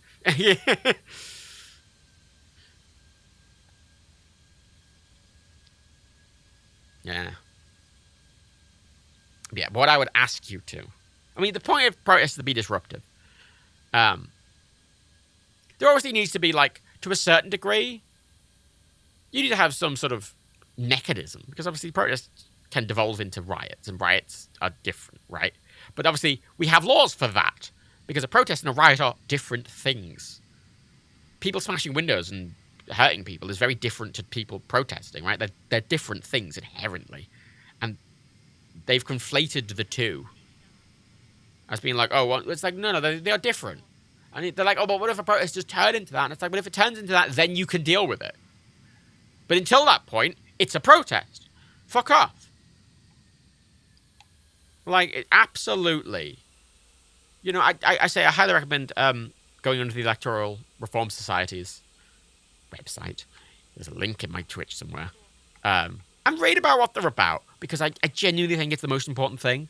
And I know it's the least sexy, and it's why I talk about it so much, because I hope they get some people more interested in it, and more interested in what they're doing, and more interested in sort of engaging with that sort of political campaigning. Because without that, nothing changes. I don't think this is enough runway, and I don't have my speed brakes up. I don't even know if it has speed brakes. Having the parking brake on would be helpful. Wait, is the parking brake on? It is on. Okay.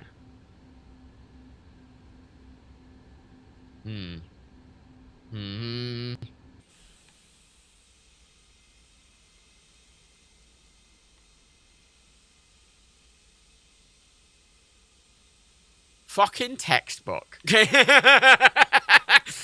Yeah. So in fact, this Concorde was able to land at this runway, because Concorde did come to Liverpool Airport once. So if it can have a Concorde on it, it can have a fucking well, I don't know if it could support a wide body. I think that there's been a lot of push to expand Liverpool Airport to elongate the runway a bit.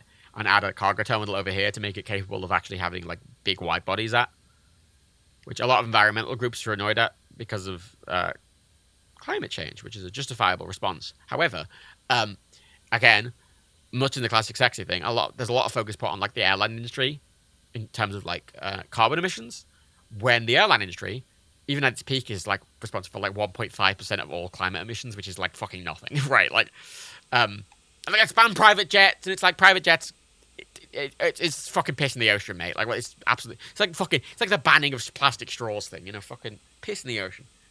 Piss in the ocean to distract and seem like it's doing something. What would do more is if everyone stopped eating fucking beef. Does that law basically mean we'll never get protests on the same level as BLM protests? I mean, you'll still get protests. It's how they're going to crack down on them, which is the question.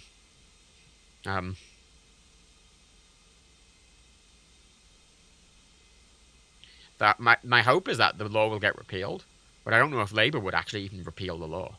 Even if Labour got into power, I don't know if they would actually work to repeal the I don't know if they'd work to repeal the crime policing bill or the online safety bill or the voter ID bill. I don't know if they would. Admit that they did vote against them when they were in Parliament, but I don't know if they would drag them back up to like remove them. I don't know if they would, because Keir Starmer is famously fucking insistent. He's like, we're going to scrap tuition fees. He's like, no, we're not going to do that anymore. It's like, you know. Yeah, Labour, they talk a lot about like more policing and stuff like that, which admit like more policing, you can have more police and still, you know, remove that law. Like, they are inherently different policies. Yeah, that's the thing. A lot of things tend to be more, a lot of acts like banning plastic straws or like, oh, let's not allow cargo planes. It's like, yeah, but honestly, like, I'm for expanding Liverpool Airport because it would help the city a lot. And like, but the carbon emissions of planes, it's like the carbon emissions of planes are literally A, piss in the ocean, B, gonna happen either fucking way. Like, it would help way fucking more, right, if we made our just general, like, road transport carbon neutral. It would help well more if we changed our food industry. It would help way more if we did anything fucking else. Like, you could ban all fucking planes tomorrow, and it would not make a single dent in reducing climate emissions. Like, at all. Like, every plane. It wouldn't make a difference. It is purely theatre. To be like, oh, we're doing something, or it's doing something, and it's ineffectual. A lot of political action by politicians, but even by a lot of people generally, is often more performative than it is helpful. I had this conversation with a friend the other day. Organic food. A lot of organic food is actually more fucking harmful to the planet. Not always. Depends on the food. But a lot of organic food is just like, hey, we're using more water and more land to grow less food, slower. And I'm like, that's worse, actually. And like, it's healthier. And I'm like, it's not. It's not fucking healthier. You're contributing to food inequality. Because like, the fucking pesticide laws in the UK are already incredibly strict anyway. There's like, yeah, I don't like Greens being anti-nuclear. I'm pro-nuclear. Here's the thing, I don't agree with the Greens on a lot of things. The Green Party has a problem with transphobia in the party. Like, it's weirdly kind of flip-floppy about it. Also, there's a weird thing at Liverpool Airport, as you can see here, in that there's just this little gate, and then you're in the car park. Like, there's a little gate, and there's planes there, and there's a car park. It's like you just drive through. And oh yeah, like GMOs, GMOs. It's like GMOs are often very good. It's depending on the food. It's not a general term, but it's the fact a lot of people are like, oh, GMOs are bad, or organic food's good, and blah, blah, blah. It's like organic food's not necessarily good. Vegan food's not necessarily good. I've had this discussion a lot about vegan leather, right? Because a lot of companies have rebranded their faux leather to vegan leather because it sounds more ethical. But like, vegan leather is made of fucking plastic. It's incredibly oil intensive, and it's incredibly harmful to the environment. It doesn't fucking last. For example, if you are a vegan, like me, it is better to buy a second-hand real leather coat because it will fucking last, and it's already in existence, and you're reusing it, than it is to buy a new vegan leather coat, because that's had to have a huge amount of oil used in production and a huge amount of runoff. It's been incredibly harmful to produce that garment, and it will not fucking last. It It might not, on the surface, seem like it's the more ethical choice, but it is. This is the thing. Like it's really important. I was saying this to my friend the other day, that if you're trying to be ethical in the things you do, it's frustrating and it's annoyingly time consuming. But you have to research every fucking thing. Like I buy organic maple syrup, which I know is a weird thing, but the organic standards for like maple syrup harvesting are obviously different to the organic standards for like corn, or it's different for it's different for every goddamn thing. Organic maple syrup is very good for the trees. It's very good for the environment. It's very good for things. It's different. You have to research it. And what might seem on the surface like the more ethical, more environmentally friendly, more socially moral choice is often not, and is often kind of sold as that or distracted from that. And it's really important to look into it because a lot of efforts get wasted on things which frankly don't fucking matter. Like the airline industry needs to cut down its fuel consumption. But here's the thing, right? The airline industry are in this position where, out of every industry in the world, they can't just stop burning fossil fuels, right? There's not really an alternative to it yet. So they're trying to reduce fuel because it's a benefit to both the airlines because it costs them less money and benefit just reducing carbon emissions. But it's not going away. And even if, regardless, if it's such a small contributor to global emissions anyway, that it's no dent in the ocean.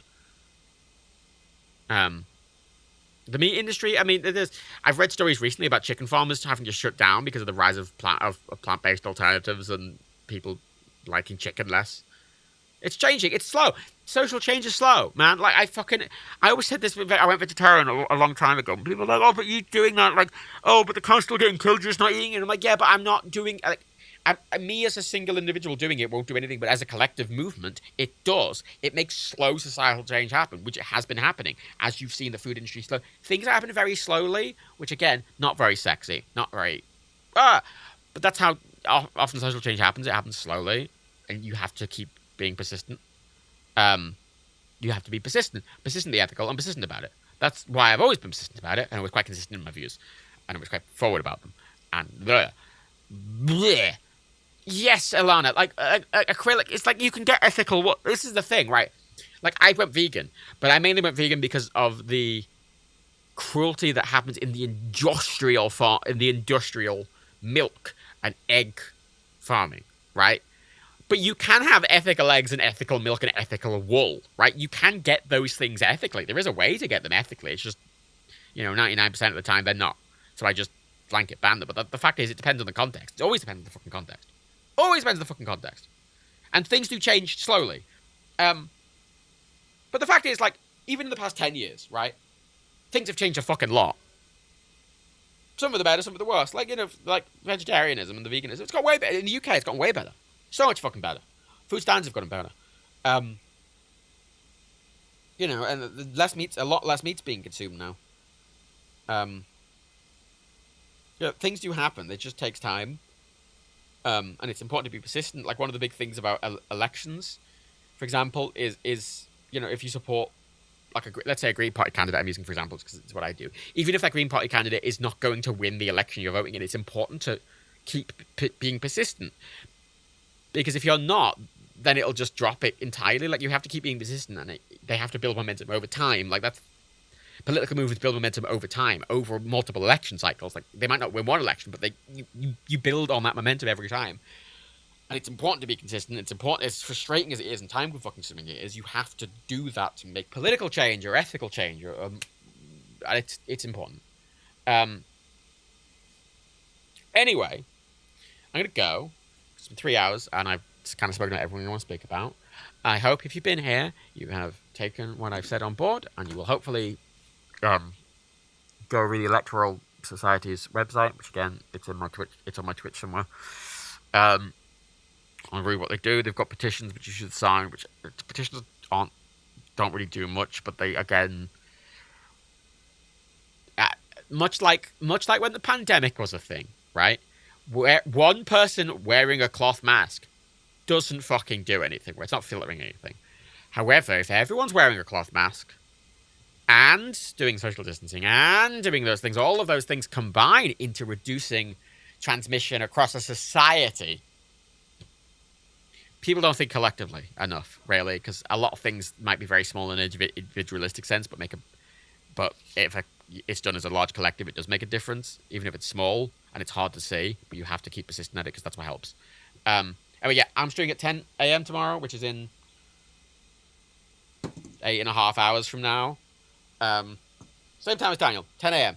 Me and Daniel are streaming at 10 a.m. I'm streaming in here, and I'm saying fuck the king. I don't know what I'm going to do. I'm going to start the stream. I'm going to vote on a game to play. I've got a few lined up. Maybe do some multiplayer thing. I don't know. We'll figure it out. And then we're all going to scream "fuck the king" at midday when he's like, "Yo, do like a recent public." I'm going to scream "fuck the king" as loud as I fucking can. Because once again, I'm going to end the stream on the note I started it as with. I hope that old cunt drops dead. Anyway, thank you all for coming. Is there anyone to raid at this wonderful time of night? As I'm pressing my raid button. Oh no, raid button doesn't work off the fucking time. Raid button doesn't fucking work off the time. Let me double check. So there's 2 people live. Admittedly, 44 people there. Yeah, if I've got like 50, I don't bother. But Stephen Lawson's live and Sips is live. What's Stephen Lawson doing? I can hear myself. I'm glad you like the stream. Admittedly, right?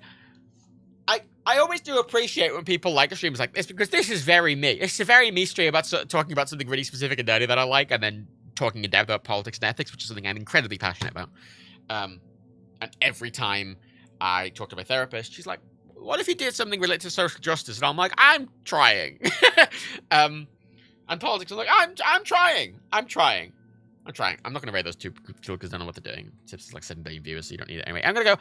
Thanks for coming out. I'm streaming at 10 a.m. tomorrow, UK time. And we're all going to fuck off the king. If you want to ignore the coronation, you fuck off. Daniel is co-streaming it, basically, where he's just doing a commentary if you're watching it.